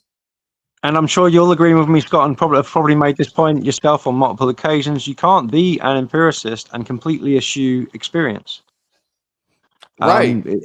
A conscious experience is essential for empiricism, because it requires sensory data, which requires like something to happen within conscious awareness. So you cannot just say, oh, experience, we just put that completely to one side, we never use it. Now you can still say, yes, experience can be unreliable, experience can be misleading, experience can be illusory or representational or something like that. But that doesn't mean that you get to necessarily just like completely discount experience from your epistemology, because if you do, then empiricism goes as well.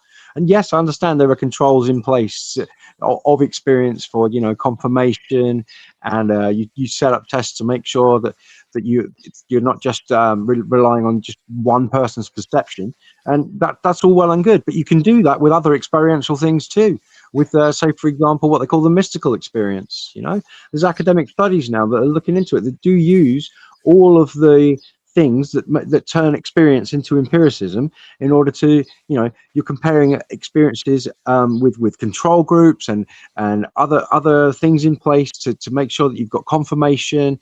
And I forget that there's a term that's on the tip of my tongue and I can't quite get there. It's like reconfirmation, but it's a bit it'll come back to me when I'm having a pee or something. Well, Robin said that science isn't dogma, and I would agree. Science is really strictly just a methodology. But what happens is people are dogmatic. And so someone like Richard Dawkins or somebody like that is not open to other certain scientific conclusions. Possibly like his stance on the trans thing. He says, look, science says that there's only two things. You're either a male or a female. So you're either a girl or a boy.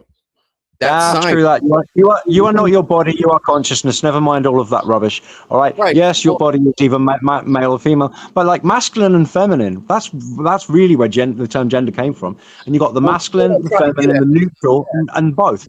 So there are four genders. Straight away, there's four genders: masculine, feminine, both, and neutral. And within both, then you've got an infinite spectrum within both, because the balance of the masculine and feminine can be fluid. It can be like slightly one more way than the other. So this is how you do get to infinite genders, effectively, without madness. Without madness, you treat it as a linguistic term, and you say that the genders are masculine, feminine, neutral, and both.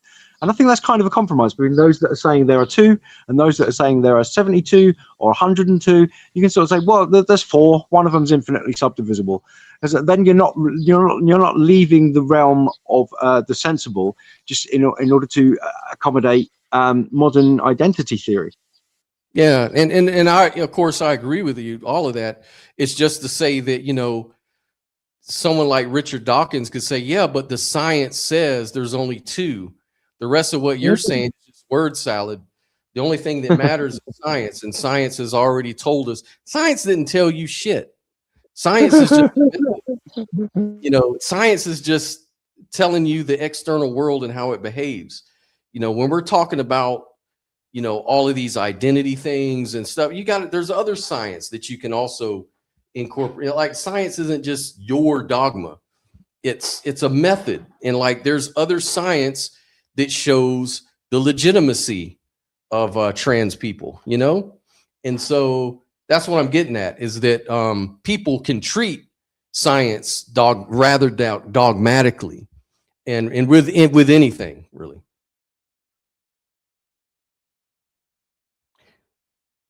In heaven, there is no male, female. I've never been to heaven.